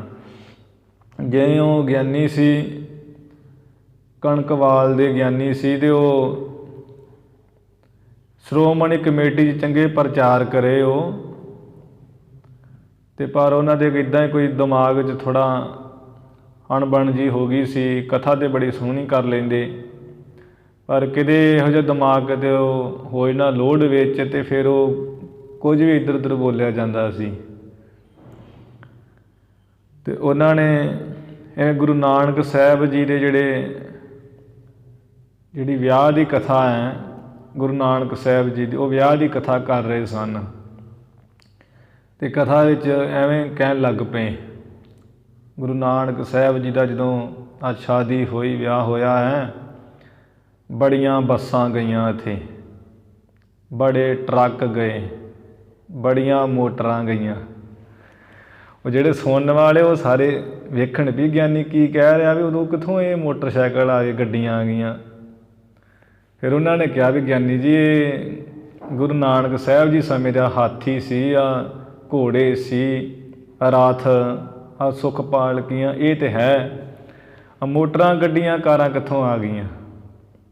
ਉਹ ਕਹਿਣ ਲੱਗਾ ਵੀ ਅੱਜ ਕੱਲ੍ਹ ਦੇ ਹਿਸਾਬ ਨਾਲ ਕਹਿ ਸਕਦੇ ਹਾਂ। ਇਵੇਂ ਜਿਹੜੀ ਸਾਧ ਸੰਗਤ ਜੀ ਜਿਹੜੇ ਸਮੇਂ 'ਚ ਚੀਜ਼ ਹੋਣੀ ਨਾ, ਉਹਦਾ ਕਥਨ ਕਰੀ ਜਾਣਾ, ਇਹਨੂੰ ਕਹਿੰਦੇ ਕਾਲ ਵਿਰੋਧ। ਫਿਰ ਗਣ ਜਿਹੜੇ ਹੈ ਪਿੰਗਲ ਵਿੱਚ ਗਣ ਰੱਖੇ ਜਾਂਦੇ ਆ। ਪਿੰਗਲ ਕਹੀਦਾ, ਜਿਵੇਂ ਆ ਕਵਿਤਾ ਲਿਖੀ ਹੈ ਕਵੀ ਸਾਹਿਬ ਜੀ ਨੇ, ਇਹਦੇ ਉੱਪਰ ਪ੍ਰਭਾਵਸ਼ਾਲੀ ਬਣਾਉਣ ਨੂੰ ਇੱਕ ਹੁੰਦੇ ਗਣ ਸ਼ੁਭ ਗਣ, ਅਤੇ ਅਗਾਣ ਹੁੰਦੇ ਅਸ਼ੁਭ ਗਣ। ਕਵਿਤਾ ਦਾ ਵਜਨ ਬਣਾਉਣ ਵਾਸਤੇ, ਪ੍ਰਭਾਵਸ਼ਾਲੀ ਬਣਾਉਣ ਵਾਸਤੇ ਇਹ ਪਿੰਗਲ ਵਿੱਚ ਗਣ ਰੱਖੇ ਜਾਂਦੇ ਆ।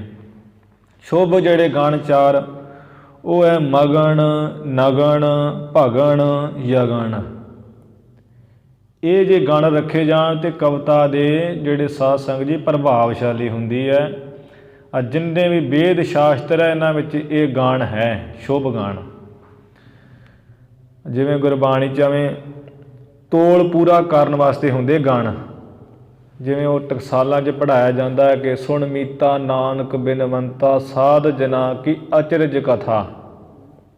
ਅਰਥ ਤੇ ਉਹਦਾ ਅਚਰਜਨਾ ਹੀ ਹੈ, ਪਰ ਉਹਦਾ ਤੋੜ ਪੂਰਾ ਕਰਨ ਵਾਸਤੇ, ਤੁਕ ਦਾ, ਉਹਨੂੰ ਉਹਦਾ ਵਜਨ ਕਰਨ ਵਾਸਤੇ ਬਰਾਬਰ ਦਾ ਉਹਨੂੰ ਅਚਰਜ ਪੜ੍ਹਾਇਆ ਜਾਂਦਾ ਹੈ। ਅਤੇ ਜਿਹੜੇ ਅਸੀਂ ਆਮ ਪੜ੍ਹਦੇ ਹਾਂ ਪਿੰਡਾਂ ਖਾਨਿਆਂ 'ਚ, ਉਹ ਸਿੱਧਾ ਅਚਰਜ ਹੀ ਪੜ੍ਹ ਦਿੰਦੇ ਹੈ। ਉਹਦਾ ਪੜ੍ਹਾਉਣ ਦਾ ਮਕਸਦ ਇਹੋ ਹੀ ਹੈ ਕਿ ਤੁਕ ਦਾ ਤੋਲ ਪੂਰਾ ਕਰਨਾ, ਕਿ ਜਿਹੜਾ ਵਜਨ ਬਣਦਾ ਹੈ, ਛੰਦਾਬੰਦੀ ਜੋ ਸਤਿਗੁਰੂ ਜੀ ਨੇ ਕੀਤੀ ਹੈ, ਉਸ ਅਨੁਸਾਰ ਨਿਯਮ ਹੁੰਦਾ ਹੈ ਕਵਿਤਾ ਨੂੰ, ਗੁਰਬਾਣੀ ਨੂੰ ਉਚਾਰਨ ਦਾ। ਇਹ ਹੁੰਦੇ ਚੰਗੇ ਗਣ, ਇੱਕ ਹੁੰਦੇ ਅਸ਼ੁਭ ਗਣ। ਪਾਪ ਪਿੰਗਲ ਵਿੱਚ ਇਹ ਗਣ ਸ਼ੁਭ ਰੱਖੇ ਜਾਂਦੇ ਕਵਿਤਾ ਨੂੰ ਪ੍ਰਭਾਵਸ਼ਾਲੀ ਬਣਾਉਣ ਵਾਸਤੇ। ਕਵੀ ਜੀ ਕਹਿੰਦੇ ਕਿ ਇਸ ਤਰ੍ਹਾਂ ਦੇਸ਼ ਵਿਰੋਧ ਵੀ ਹੈ, ਕਾਲ ਵਿਰੋਧ ਵੀ ਹੈ। ਚੰਗੇ ਮਾੜੇ ਜਿਹੜੇ ਗਣ ਅਗਣ, ਇਹਨਾਂ ਦਾ ਵੀ ਸਾਨੂੰ ਪਤਾ ਗਿਆਨ ਨਹੀਂ ਹੈ। ਨੌਵੋਂ ਹੀ ਰਸ। ਫਿਰ ਜਿਹੜੇ 9 ਰਸ ਹੈ ਕਵਿਤਾ ਵਿੱਚ ਹੁੰਦੇ, ਉਹ ਕਿਹੜੇ ਰਸ? 9 ਸ਼ਿੰਗਾਰ ਰਸ, ਵੀਰ ਰਸ, ਹਾਸ ਰਸ, ਰੌਦਰ ਰਸ, ਭਿਆਨਕ ਰਸ, ਕਰੁਣਾ ਰਸ, ਵਿਭਤਸ ਰਸ, ਅਦਭੁਤ ਰਸ ਅਤੇ ਸ਼ਾਂਤ ਰਸ। ਇਹ ਜਿਹੜੀ ਕਵਿਤਾ ਹੁੰਦੀ ਹੈ ਇਹਦੇ ਵਿੱਚ ਇਹ ਰਸ ਹੁੰਦੇ 9। ਜਦੋਂ ਆ ਕਵੀ ਸਾਹਿਬ ਸਤਿਗੁਰੂ ਜੀ ਦੇ ਸ਼ਿੰਗਾਰ ਬਾਰੇ ਕੁਝ ਉਚਾਰਨ ਕਰਨਗੇ ਵੀ ਗੁਰੂ ਜੀ ਐਸੇ ਸਰੂਪ ਵਾਲੇ ਹੈ, ਐਸਾ ਧਾਰਨ ਕੀਤਾ ਚੋਲਾ ਸ੍ਰੀ ਸਾਹਿਬਾਂ, ਉਦੋਂ ਸ਼ਿੰਗਾਰ ਰਸ ਦਾ ਕਥਨ ਕਰਨਗੇ। ਜਾਂ ਵਿਆਹ ਸ਼ਾਦੀਆਂ ਵਿੱਚ ਜਿਵੇਂ ਗੁਰੂ ਸਾਹਿਬ ਜੀ ਦੀ ਸ਼ਾਦੀ ਆਵੇਗੀ ਅਤੇ ਉਹਦੇ ਵਿੱਚ ਗੁਰੂ ਜੀ ਦੇ ਸਰੂਪ ਦਾ ਵਰਣਨ ਕਰਨਗੇ ਵੀ ਕਿਵੇਂ ਗੁਰੂ ਜੀ ਸੱਜੇ, ਉਦੋਂ ਸ਼ਿੰਗਾਰ ਰਸ ਦਾ ਕਥਨ ਕਰਨਗੇ। ਨਾਲ ਹਾਸ ਰਸ ਦਾ, ਜਾਂ ਕਿਵੇਂ ਮੂਰਖ ਦੀ ਕਥਾ ਆ ਜੇ, ਜਾਂ ਫਿਰ ਜਿਵੇਂ ਵਿਆਹ 'ਚ ਲੋਕ ਮਜ਼ਾਕ ਆਦਿ ਕਰਦੇ ਹੈ ਅਤੇ ਉਹ ਹਾਸ ਰਸ ਇਵੇਂ ਜਿਹੜਾ ਕਵਿਤਾ ਵਿੱਚ ਭਰਨਾ। ਅਤੇ ਰੌਦਰ ਰਸ, ਭਿਆਨਕ ਰਸ, ਤੇ ਬਿਭਤਸ ਰਸ, ਵੀਰ ਰਸ, ਇਹ ਜਦੋਂ ਕਥਾ ਲਿਖੀ ਜਾਂਦੀ ਹੈ ਜੰਗ ਯੁੱਧ ਦੀ, ਉਦੋਂ ਕਵੀ ਸਾਹਿਬ ਜਿਹੜੇ ਹੁੰਦੇ ਉਹ ਵੀਰ ਰਸ ਦਾ ਅਤੇ ਇਹਨਾਂ ਚੌਵਾਂ ਚੀਜ਼ਾਂ ਦਾ ਪ੍ਰਯੋਗ ਕਰਦੇ, ਚੌਵਾਂ ਰਸਾਂ ਦਾ, ਵੀ ਕਥਾ 'ਚ ਵੀਰ ਰਸ ਵੀ ਹੋਵੇ, ਸੁਣਨ ਵਾਲੇ ਨੂੰ ਭਿਆਨਕ ਵੀ ਲੱਗੇ, ਇਵੇਂ ਉਹ ਜਿਹੜਾ ਕਥਨ ਕਰਦੇ ਆ। ਜਦੋਂ ਕਿਸੇ ਸਿੱਖ ਗੁਰਸਿੱਖ ਨੂੰ ਗੁਰੂ ਮਹਾਰਾਜ ਸ਼ਾਂਤੀ ਬਖਸ਼ਦੇ, ਬ੍ਰਹਮ ਗਿਆਨ ਬਖਸ਼ਦੇ ਆ ਅਤੇ ਦਰਸ਼ਨ ਜਦੋਂ ਬਖਸ਼ਦੇ ਆ, ਸਿੱਖ ਦੀ ਮਨੋਕਾਮਨਾ ਪੂਰੀ ਕਰਦੇ ਆ, ਉਦੋਂ ਜਿਹੜੀ ਸ਼ਾਂਤੀ ਆ ਜਾਂਦੀ ਹੈ, ਉਦੋਂ ਸ਼ਾਂਤੀ ਦਾ ਕਵੀ ਰਸ ਜੀ ਉਸ ਸ਼ਾਂਤੀ ਰਸ ਦਾ ਕਥਨ ਕਰਦੇ ਕਵਿਤਾ ਦੇ ਵਿੱਚ। ਅਤੇ ਜਦੋਂ ਕੋਈ ਆ ਜਾਂਦੀ ਹੈ ਵਿਰਾਗ ਦੀ ਕਥਾ, ਉਦੋਂ ਫਿਰ ਕਰੁਣਾ ਰਸ ਨੂੰ ਜਿਹੜਾ ਹੈ ਕਾਵਿ ਰਚਨਾ 'ਚ ਰੱਖਿਆ ਜਾਂਦਾ। ਇਵੇਂ ਕਵੀ ਸਾਹਿਬ ਜੀ ਕਹਿੰਦੇ ਜਿਹੜੇ 9 ਰਸ ਹੈ ਇਹਨਾਂ ਬਾਰੇ ਵੀ ਮੈਨੂੰ ਕੁਝ ਗਿਆਨ ਨਹੀਂ ਹੈ। ਬਿਬਦਾ ਅਲੰਕਾਰ ਹੂੰ ਕੋ ਭੇਦ ਨਹਿ ਪਾਵਈ। ਕਹਿੰਦੇ ਆ ਜਿਹੜਾ ਅਲੰਕਾਰ ਹੈ ਵੀ ਅਨੇਕਾਂ ਪ੍ਰਕਾਰ ਦੇ ਅਲੰਕਾਰ ਜੋ ਗਹਿਣੇ ਵਾਂਗ ਹੁੰਦੇ ਹੈ, ਜਿਵੇਂ ਕੋਈ ਗਹਿਣਾ ਉਹ ਯੁਵਤੀ ਧਾਰਨ ਕਰ ਲਏ ਅਤੇ ਉਹਦਾ ਕੱਜਣ ਕੱਜਿਆ ਜਾਂਦਾ, ਸੋਭਾ ਬਣ ਜਾਂਦੀ ਹੈ। ਇਵੇਂ ਕਵਿਤਾ ਰੂਪੀ ਜਿਹੜੀ ਦੇਵੀ ਹੈ ਉਹਦੇ ਵਾਸਤੇ ਵੀ ਅਲੰਕਾਰ ਹੁੰਦੇ ਆ ਬੜੇ ਤਰ੍ਹਾਂ ਦੇ, ਉਪਮਾਨ, ਉਪਮਾ, ਉਤਪਰੇਸ਼ਾ, ਅਨਪਰਾਸ, ਇਹ ਅਲੰਕਾਰ ਹੈ। ਕਹਿੰਦੇ ਉਹਨਾਂ ਦਾ ਵੀ ਮੈਂ ਭੇਦ ਨਹੀਂ ਸਾਧ ਸੰਗਤ ਜੀ ਪਾ ਰਿਹਾ, ਮੈਨੂੰ ਉਹਨਾਂ ਬਾਰੇ ਵੀ ਗਿਆਤ ਨਹੀਂ ਹੈ। ਜਦੋਂ ਕਿ ਭਾਈ ਸੰਤੋਖ ਸਿੰਘ ਜੀ ਨੇ ਸ੍ਰੀ ਗਰਭਗੰਜਨੀ ਸਟੀਕ ਲਿਖੀ ਹੈ, ਜਪਜੀ ਸਾਹਿਬ ਦਾ ਟੀਕਾ, ਜਿਹਦੇ 'ਚ ਸਾਰੇ ਅਲੰਕਾਰ ਹੀ ਦਿੱਤੇ ਹੋਏ ਆ। ਇੱਥੇ ਨਿਮਰਤਾ ਨਾਲ ਹੀ ਕਹਿ ਰਹੇ ਕਿ ਮੈਂ ਭੇਦ ਨਹੀਂ ਪਾ ਰਿਹਾ, ਇਹਨਾਂ ਵਿੱਚ ਫਰਕ ਨਹੀਂ ਪਾ ਰਿਹਾ ਕਿ ਕਿਹੜੇ ਅਲੰਕਾਰ ਨੂੰ ਕਿੱਥੇ ਆ ਰੱਖਣਾ ਹੈ ਕਵਿਤਾ ਵਿੱਚ। ਕੋ ਗੁਣ ਹੈ ਨਾ ਮੈਂ ਭਨਤ ਮਦ ਜਨ ਮਨ। ਕਹਿੰਦੇ ਇਹ ਕਹਿੰਦੇ ਮੇਰੀ ਕਵਿਤਾ ਵਿੱਚ ਕੋਈ ਗੁਣ ਨਹੀਂ ਹੈ। ਇਹ ਕਿਸੇ ਨੇ ਤੇ ਗਿਆਨੀ ਨੇ ਕੀ ਕਹਿਣਾ ਹੈ, ਕਹਿੰਦੇ ਮੈਂ ਆਪਣੇ ਮੂੰਹ ਆਪ ਕਹਿ ਰਿਹਾ ਹਾਂ ਕਿ ਮੇਰੀ ਕਵਿਤਾ ਵਿੱਚ ਕੋਈ ਗੁਣ ਨਹੀਂ ਹੈ। ਮਦ ਜਾਨੋ ਮਨ ਹੈ ਮਹਾਂਪੁਰਸ਼ੋ ਗੁਣੀਓ ਕਵੀਓ, ਆਪਣੇ ਮਨ ਵਿੱਚ ਜਾਣ ਲਓ। ਗੁਣੀਆਂ ਹਾਸ ਜੋਗ ਅਟਪਟੀ ਜਾਵਈ। ਤੇ ਕਿਉਂਕਿ ਜਿਹੜੀ ਕਹਿੰਦੇ ਮੇਰੀ ਕਵਿਤਾ ਹੈ ਇਹ ਜਿਹੜੇ ਗੁਣੀ ਪੁਰਸ਼ ਹੈ, ਜਿਹੜੇ ਬੜੇ ਵਿਦਵਾਨ ਹੈ, ਭਾਰੀ, ਜਿਹੜੇ ਪਿੰਗਲ ਦੇ ਬੜੇ ਗਿਆਤੇ ਹੈ, ਕਹਿੰਦੇ ਉਹਨਾਂ ਵਿੱਚ ਇਹ ਜਿਹੜੀ ਮੇਰੀ ਕਥਾ ਉਹ ਹਾਸਯੋਗ, ਹੱਸਣਯੋਗ ਹੈ। ਵੀ ਇਹ ਭਾਈ ਸੰਤੋਖ ਸਿੰਘ ਜੀ ਨੇ ਕੀ ਜਬਲੀਆਂ ਮਾਰੀਆਂ ਹੈ, ਕੀ ਲਿਖਿਆ ਹੈ। ਕਹਿੰਦੇ ਐਵੇਂ ਉਹਨਾਂ ਗੁਣੀਆਂ ਪੁਰਸ਼ਾਂ ਵਿੱਚ ਮੇਰੀ ਕਵਿਤਾ ਜਿਹੜੀ ਹਾਸਣਯੋਗ ਹੈ, ਉਹ ਹੱਸਦੇ ਹੈ, ਉਹਨਾਂ ਵਾਸਤੇ ਹੱਸਣਯੋਗ ਹੈ। ਅਟਪਟੀ ਜਾਵਈ, ਅਤੇ ਕਵਿਤਾ ਮੇਰੀ ਕਹਿੰਦੇ ਜਿਹੜੀ ਟੇਢੀ ਮੇਢੀ ਜਾ ਰਹੀ, ਕੁਝ ਨਹੀਂ ਪਤਾ ਲੱਗਦਾ ਕਿ ਕਿਹੜੀ ਗੱਲ ਕਿੱਧਰ ਜਾ ਰਹੀ ਹੈ। ਏਕ ਗੁਣ ਯਾਮੈ ਸੁਬਿਦਤ ਸਰੋਤ ਸੰਤ ਸੁਣੋ। ਕਹਿੰਦੇ ਆ ਪਰ ਹੇ ਭਾਈ ਹੈ ਸੰਤ ਜਨੋ, ਕਹਿੰਦੇ ਇੱਕ ਗੁਣ ਇਸ ਮੇਰੀ ਕਵਿਤਾ ਵਿੱਚ ਪ੍ਰਗਟ ਹੈ। ਇਹ ਸੰਤ ਜਨੋ, ਮਹਾਂਪੁਰਸ਼ੋ, ਸ਼ਾਂਤ ਚਿੱਤ ਵਾਲਿਓ, ਆਪਣੇ ਇਹ ਕੰਨਾਂ ਦੇ ਵਿੱਚ ਇਹ ਗੱਲ ਸੁਣੋ ਕਿ ਮੇਰੀ ਕਵਿਤਾ ਵਿੱਚ ਇੱਕ ਗੁਣ ਆ ਪ੍ਰਗਟ ਹੀ ਬੜਾ ਮਹਾਨ ਹੈ। ਸਤਿਗੁਰੂ ਕੀਰਤ ਸੋ ਨਿਰਮਲ ਭਾਵਈ। ਜਿਹੜੀ ਸਤਿਗੁਰੂ ਨਾਨਕ ਸਾਹਿਬ ਜੀ ਦੀ ਜਿਹੜੀ ਕੀਰਤੀ ਵਡਿਆਈ ਹੈ, ਕਹਿੰਦੇ ਜੋ ਬੜੀ ਉੱਜਲ ਹੈ, ਉਹ ਮਹਾਂਪੁਰਸ਼ਾਂ ਨੂੰ ਬੜੀ ਭਾਉਂਦੀ ਹੈ। ਉਹ ਇਸ ਕਵਿਤਾ ਵਿੱਚ ਜਿਹੜੀ ਗੁਰੂ ਦੀ ਕੀਰਤੀ ਹੈ ਨਾ, ਵਡਿਆਈ ਜਿਹੜੀ ਮਹਿਮਾ ਕੀਤੀ ਹੈ, ਕਹਿੰਦੇ ਉਹ ਜਿਹੜੀ ਨਿਰਮਲ ਬੜੀ ਕੀਰਤੀ ਵਡਿਆਈ ਹੈ, ਉਹ ਕਵਿਤਾ ਮੇਰੀ ਵਿੱਚ ਗੁਣ ਹੈ ਕਿ ਮੈਨੂੰ ਹੋਰ ਤਾਂ ਨਹੀਂ ਕੁਝ ਪਤਾ, ਪਰ ਮੈਂ ਇੰਨਾ ਕਹਿਣਾ ਸੰਤ ਜਨੋ, ਮੇਰੀ ਕਵਿਤਾ ਦੇ ਵਿੱਚ ਜਿਹੜੀ ਗੁਰੂ ਦੀ ਵਡਿਆਈ ਹੈ ਨਾ, ਨਿਰਮਲ ਹੈ, ਇਹੀ ਬੜੀ ਚੰਗੀ ਲੱਗ ਰਹੀ ਹੈ, ਇਹੀ ਸੰਤਾਂ ਨੂੰ ਭਾਉਣ ਵਾਲੀ ਹੈ, ਇਹੀ ਮਹਾਨ ਹੈ।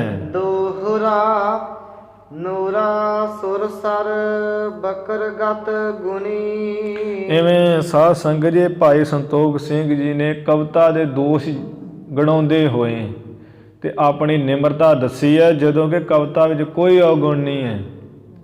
ਜੋ ਵਿਦਵਾਨ ਵੇਖੋ ਇੰਨਾ ਕਥਨ ਕਰਕੇ ਕਹਿ ਸਕਦਾ ਵੀ ਆਹ ਕੁਝ ਕਵਿਤਾ ਵਿੱਚ ਹੁੰਦਾ ਹੈ, ਦੋਸ਼ ਜਾਂ ਨਹੀਂ ਦੋਸ਼, ਜਿਸ ਨੂੰ ਇੰਨਾ ਇਸ ਗੱਲ ਦਾ ਗਿਆਨ ਹੈ ਤਾਂ ਉਹਦੀ ਕਵਿਤਾ ਦੋਸ਼ ਕਿੱਥੋਂ ਹੋ ਸਕਦਾ। ਸਾਨੂੰ ਤੇ ਇਹਨਾਂ ਗੱਲਾਂ ਦਾ ਪਤਾ ਵੀ ਨਹੀਂ ਹੈ। ਸਾਨੂੰ ਤੇ ਸੁਣਨ ਵਿੱਚ ਵੀ ਔਖੀਆਂ ਤੇ ਪੜ੍ਹਨ ਵਿੱਚ ਤੇ ਕਥਾ ਕਰਨ ਵਿੱਚ ਵੀ ਔਖੀਆਂ ਹੈ। ਪਰ ਭਾਈ ਸੰਤੋਖ ਸਿੰਘ ਜੀ ਨੂੰ ਇਹ ਸਾਰਾ ਗਿਆਨ ਹੈ। ਇਵੇਂ ਕਵਿਤਾ ਵਿੱਚ ਕੋਈ ਦੋਸ਼ ਨਹੀਂ ਹੈ ਭਾਈ ਸਾਹਿਬ ਜੀ ਦੀ। ਇਹ ਤੇ ਨਿਮਰਤਾ ਨਾਲ ਹੀ ਕਿ ਮੈਂ ਨਿਰਗੁਣ ਆਰੇ ਕੋ ਗੁਣ ਨਾਹੀ, ਆਪੇ ਤਰਸ ਪਏ ਹੋਈ। ਮਹਾਰਾਜ ਤੁਹਾਡਾ ਹੀ ਤਰਸ ਹੋ ਜੇ, ਉਹਨੂੰ ਤੇ ਪਤਾ ਹੀ ਕੁਝ ਨਹੀਂ ਹੈ। ਅਸੀਂ ਤੇ ਔਗੁਣ ਆ ਰਹੇ ਹਾਂ ਮਹਾਰਾਜ। ਇਵੇਂ ਨਿਮਰਤਾ ਨਾਲ ਕਵੀ ਸਾਹਿਬ ਜੀ ਨੇ ਇਹ ਕਵਿਤ ਉਚਾਰਨ ਕੀਤਾ ਹੈ। ਅੱਗੇ ਜਿਵੇਂ ਭਾਈ ਬਾਲਾ ਵਾਲੀ ਜਨਮ ਸਾਖੀ ਦਾ ਉਲੱਥਾ ਕਰਕੇ ਭਾਈ ਸੰਤੋਖ ਸਿੰਘ ਜੀ ਨੇ ਛੰਦਾਬੰਦੀ ਵਿੱਚ ਕੀਤਾ, ਉਹ ਕਥਾ ਹੁਣ ਆਰੰਭ ਹੋਣ ਜਾ ਰਹੀ ਹੈ।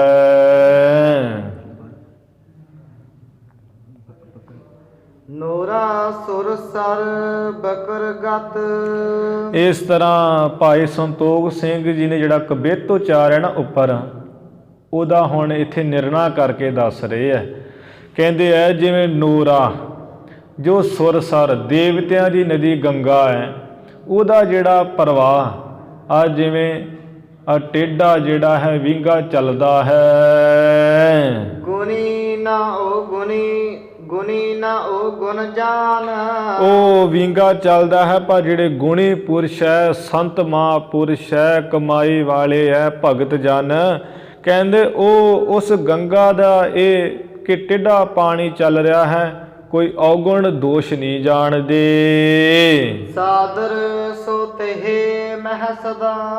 ਉਹ ਬੜੇ ਆਦਰ ਸਨਮਾਨ ਨਾਲ ਜੋ ਗੰਗਾ ਦਾ ਜਲ ਠੰਡਾ ਹੈ, ਬੜਾ ਸੀਤਲ ਤੇ ਉਜਲ ਹੈ, ਉਹਦੇ ਵਿੱਚ ਸਦਾ ਹੀ ਉਸ ਨੂੰ ਗ੍ਰਹਿਣ ਕਰਦੇ ਹੈ। ਕਰਹਿ ਪਾਨ ਇਸ਼ਨਾਨ। ਇਸ ਦੇਹ ਦੀ ਜਿਹੜੀ ਪਿਆਸ ਹੈ, ਪਿਆਸ ਦੀ ਤ੍ਰਿਪਤੀ ਵਾਸਤੇ ਉਸ ਗੰਗਾ ਦਾ ਜਲ ਛਕ ਵੀ ਲੈਂਦੇ ਹੈ। ਸਰੀਰ ਦੀ ਪਵਿੱਤਰਤਾ ਦੇ ਵਾਸਤੇ ਉਹ ਇਸ਼ਨਾਨ ਵੀ ਕਰਦੇ ਗੰਗਾ ਵਿੱਚ। ਤੇ ਉਹ ਗੰਗਾ ਨੂੰ ਵਿੱਚ ਔਗਣ ਨਹੀਂ ਵੇਖਦੇ, ਇਹ ਨਹੀਂ ਵੇਖਦੇ ਵੀ ਇਹ ਗੰਗਾ ਟੇਢੀ ਮੇਢੀ ਚੱਲ ਰਹੀ ਤੇ ਅਸੀਂ ਨਹੀਂ ਪਾਣੀ ਪੀਣਾ ਇੱਥੋਂ, ਆ ਟੇਢੀ ਮੇਢੀ ਚੱਲ ਰਹੀ ਅਸੀਂ ਨਹੀਂ ਇਸ਼ਨਾਨ ਕਰਨਾ ਇੱਥੇ। ਉਹ ਐਵੇਂ ਨਹੀਂ ਕਹਿੰਦੇ ਗੁਣੀ ਪੁਰਸ਼। ਉਹਦੇ ਗੰਗਾ ਦਾ ਪਵਿੱਤਰ ਜਲ ਵੇਖ ਕੇ, ਠੰਡਾ ਜਲ ਵੇਖ ਕੇ ਨਾਲੇ ਛਕ ਵੀ ਲੈਂਦੇ ਹੈ ਤੇ ਨਾਲੇ ਇਸ਼ਨਾਨ ਕਰਦੇ ਹੈ। ਇਸੇ ਤਰ੍ਹਾਂ ਭਾਈ ਜਿਹੜੀ ਕਵੀ ਸਾਹਿਬ ਜੀ ਦੀ ਜਿਹੜੀ ਕਵਿਤਾ ਹੈ, ਇਹ ਮਾਨੋ ਇੱਕ ਨਦੀ ਹੈ, ਗੰਗਾ ਨਦੀ ਹੈ। ਇਹਦੇ ਵਿੱਚੋਂ ਗੁਣੀ ਪੁਰਸ਼ ਸੰਤ ਮਹਾਂਪੁਰਸ਼ ਆਪਣੀ ਆਤਮਾ ਦੀ ਤ੍ਰਿਪਤੀ ਵਾਸਤੇ ਜਲ ਵੀ ਛਕਦੇ ਹੈ। ਕੀਰਤੀ ਰੂਪ ਉਹਦੇ ਵਿੱਚ, ਇਸ ਕੀਰਤੀ ਰੂਪ ਨਦੀ ਵਿੱਚ ਇਸ਼ਨਾਨ ਵੀ ਕਰਦੇ ਹੈ। ਸ੍ਰੀ ਬਾਲਾ ਸੰਦਰਵਾਚ। ਸੋਭਾ ਵਾਲੇ ਭਾਈ ਬਾਲਾ ਜੀ ਸੰਧੂ ਗੋਤ ਦੇ ਕਥਨ ਕਰ ਰਹੇ ਹਨ। ਗੁਰੂ ਅੰਗਦ ਦੇਵ ਮਹਾਰਾਜ ਨੂੰ ਕਥਾ ਸੁਣਾ ਰਹੇ ਹੈ। ਚੌਪਈ ਕਹਿ ਬਾਲਾ ਸ੍ਰੀ ਅੰਗਦ ਸੁਣੀਏ। ਭਾਈ ਬਾਲਾ ਜੀ ਕਹਿਣ ਲੱਗੇ, ਹੇ ਸ੍ਰੀ ਗੁਰੂ ਅੰਗਦ ਦੇਵ ਮਹਾਰਾਜ ਜੀ ਸਾਡਾ ਬਚਨ ਸੁਣੀਏ। ਸ੍ਰੀ ਗੁਰ ਕਥਾ ਬਿਮਲ ਗੁਣ ਗੁਣੀਏ। ਸਤਿਗੁਰੂ ਨਾਨਕ ਸਾਹਿਬ ਜੀ ਦੀ ਜਿਹੜੀ ਕਥਾ ਹੈ ਮਹਾਰਾਜ, ਇਹ ਬੜੀ ਉਜਲ ਹੈ, ਫਿਰ ਇਹਦੇ ਵਿੱਚ ਬੜੇ ਗੁਣ ਹੈ, ਐਸਾ ਵਿਚਾਰ ਲਈਏ ਜੀ। ਭਾਈ ਭੌਰ ਨਿਜ ਦਾਸ ਬੁਲਾਇਆ। ਭਾਈ ਭੌਰ ਇਵੇਂ ਸਵੇਰ ਹੋਈ ਹੈ, ਕਿਉਂਕਿ ਸਤਿਗੁਰੂ ਨਾਨਕ ਸਾਹਿਬ ਜੀ ਦਾ ਜਿਹੜਾ ਅਵਤਾਰ ਸੀ ਉਹ ਰਾਤ 12:30 ਵਜੇ ਹੋਇਆ ਸੀ, ਤੇ ਇਵੇਂ ਦਿਨ ਚੜ੍ਹ ਗਿਆ। ਹੁਣ ਇਵੇਂ ਸਵੇਰ ਹੋਈ ਹੈ ਤੇ ਬਾਬਾ ਕਲਿਆਣ ਚੰਦ ਜੀ ਨੇ ਇੱਕ ਦਾਸ ਸੇਵਕ ਨੂੰ ਪਾਸ ਬੁਲਾਇਆ ਹੈ। ਨਿਜ ਪਰ ਸਦਨ ਜਾਹੈ ਤੂੰ ਬਤਾਇਆ। ਉਸ ਦਾਸ ਨੂੰ ਕਿਹਾ ਕਿ ਇੰਜ ਕਰ, ਜੋ ਸ੍ਰੇਸ਼ਟ ਬ੍ਰਾਹਮਣ ਹੈ ਪੰਡਿਤ ਹਰਦਿਆਲ, ਜਾ ਵੀ ਤੂੰ ਉਹਦੇ ਘਰ ਦੌੜ ਕੇ ਜਾ। ਦੇਵਕ ਜੋ ਹਰਦਿਆਲ ਪਰਬੀਨਾ।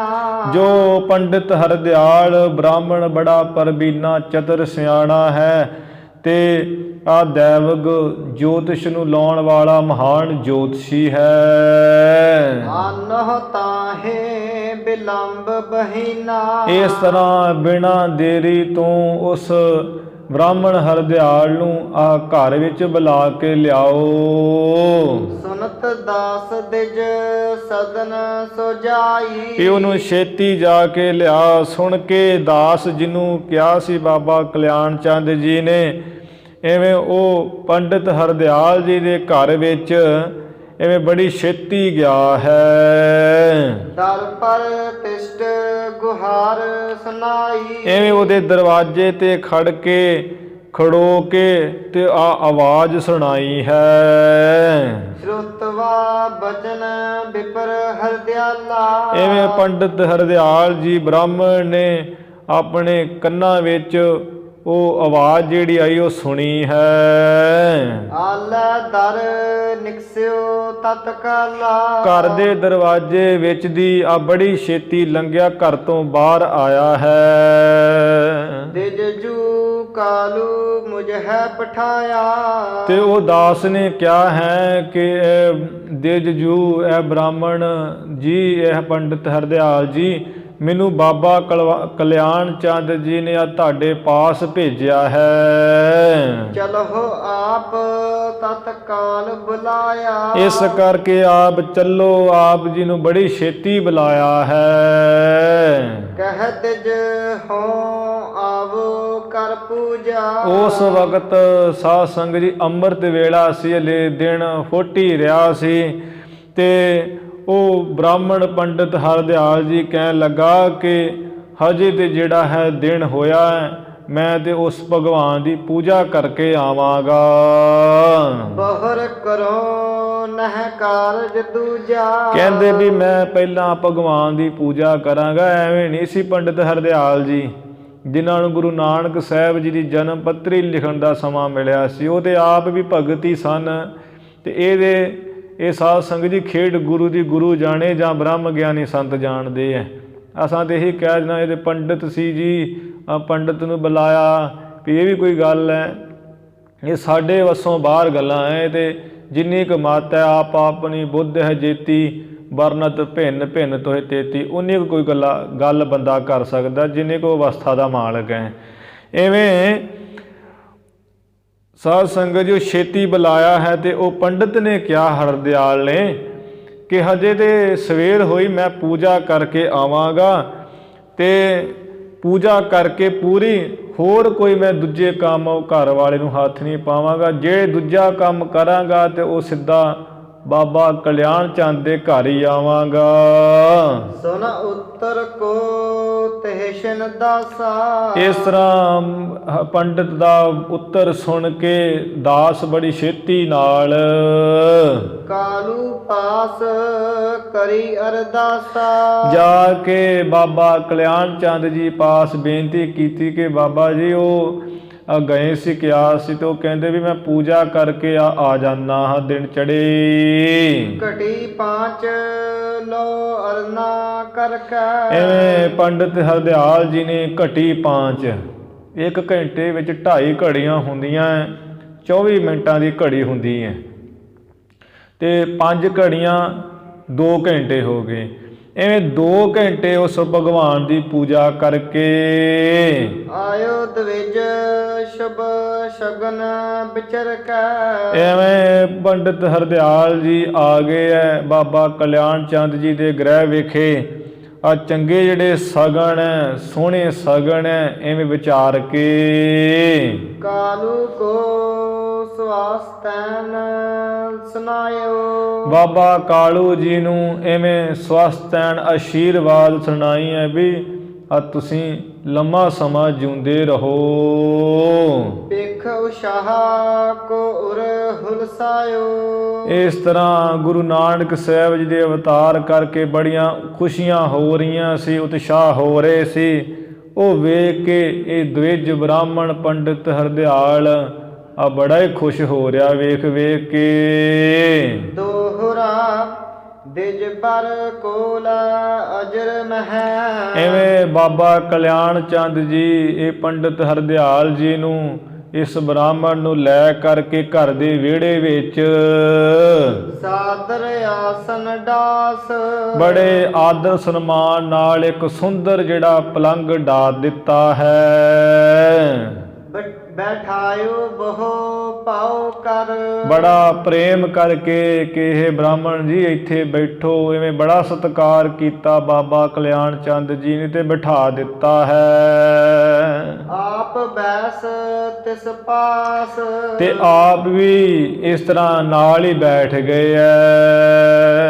ਜੋ ਪਈ ਕਹਿ ਕਾਲੂ ਸੁਨ ਸ਼ਰੌਨ ਦੇ ਜਿੰਦੂ। ਕਿਆ ਹੈ ਬਾਬਾ ਕਾਲੂ ਜੀ ਨੇ ਕਿ ਹੇ ਸ੍ਰੇਸ਼ਟ ਬ੍ਰਾਹਮਣ, ਬ੍ਰਾਹਮਣਾਂ ਦੇ ਬ੍ਰਾਹਮਣ, ਵੱਡੇ ਬ੍ਰਾਹਮਣ, ਆਪ ਹੀ ਤੂੰ ਆਪਣੇ ਕੰਨਾਂ ਦੇ ਵਿੱਚ ਸਾਡਾ ਬਚਨ ਸੁਣ। ਦਿਓ ਸਦਨ ਮਮ ਤਾਤ ਗੋਬਿੰਦੂ। ਉਸ ਪਰਮੇਸ਼ਰ ਨੇ ਆ ਸਾਡੇ ਘਰ ਦੇ ਵਿੱਚ ਇੱਕ ਬੜਾ ਸੁੰਦਰ ਪੁੱਤਰ ਪਿਆਰਾ ਦਿੱਤਾ ਹੈ। ਮੁਝ ਪਰ ਨਿਜ ਅਨਕੰਪਾ ਧਾਰਹੁ। ਆ ਬਖਸ਼ਿਸ਼ ਕੀਤੀ ਇਸ ਪਰਮੇਸ਼ਰ ਨੇ ਸਾਡੇ ਘਰ ਵਿੱਚ ਪੁੱਤਰ ਦੀ, ਇਸ ਕਰਕੇ ਵੀ ਹੈ ਬ੍ਰਾਹਮਣ ਜੀ ਆ ਸਾਡੇ ਉੱਪਰ ਅਨਕੰਪਾ ਕਰੀ, ਆਪਣੀ ਕਿਰਪਾ ਕਰੋ। ਸੋਧ ਮਹੂਰਤ ਲਗਨ ਵਿਚਾਰਹੁ। ਇਸ ਤਰ੍ਹਾਂ ਮਹੂਰਤ ਕਹੀਦਾ 2 ਘੜੀਆਂ ਨੂੰ, 48 ਮਿੰਟਾਂ ਨੂੰ ਕਹੀਦਾ ਮਹੂਰਤ। ਇਹੋ ਜਿਹੇ ਜਿਹੜੇ ਸ਼ਬਦ ਆਉਂਦੇ ਅਸੀਂ ਵਰਤਦੇ ਜ਼ਰੂਰ ਆ ਘਰਾਂ ਵਿੱਚ, ਬੋਲਣ ਵਿੱਚ, ਪਰ ਸਾਨੂੰ ਪਤਾ ਨਹੀਂ ਵੀ ਇਸ ਚੀਜ਼ ਨੂੰ ਕਹਿੰਦੇ ਕੀ ਹੈ। ਇਵੇਂ 2 ਘੜੀਆਂ ਨੂੰ ਮਹੂਰਤ ਕਿਹਾ ਜਾਂਦਾ ਹੈ।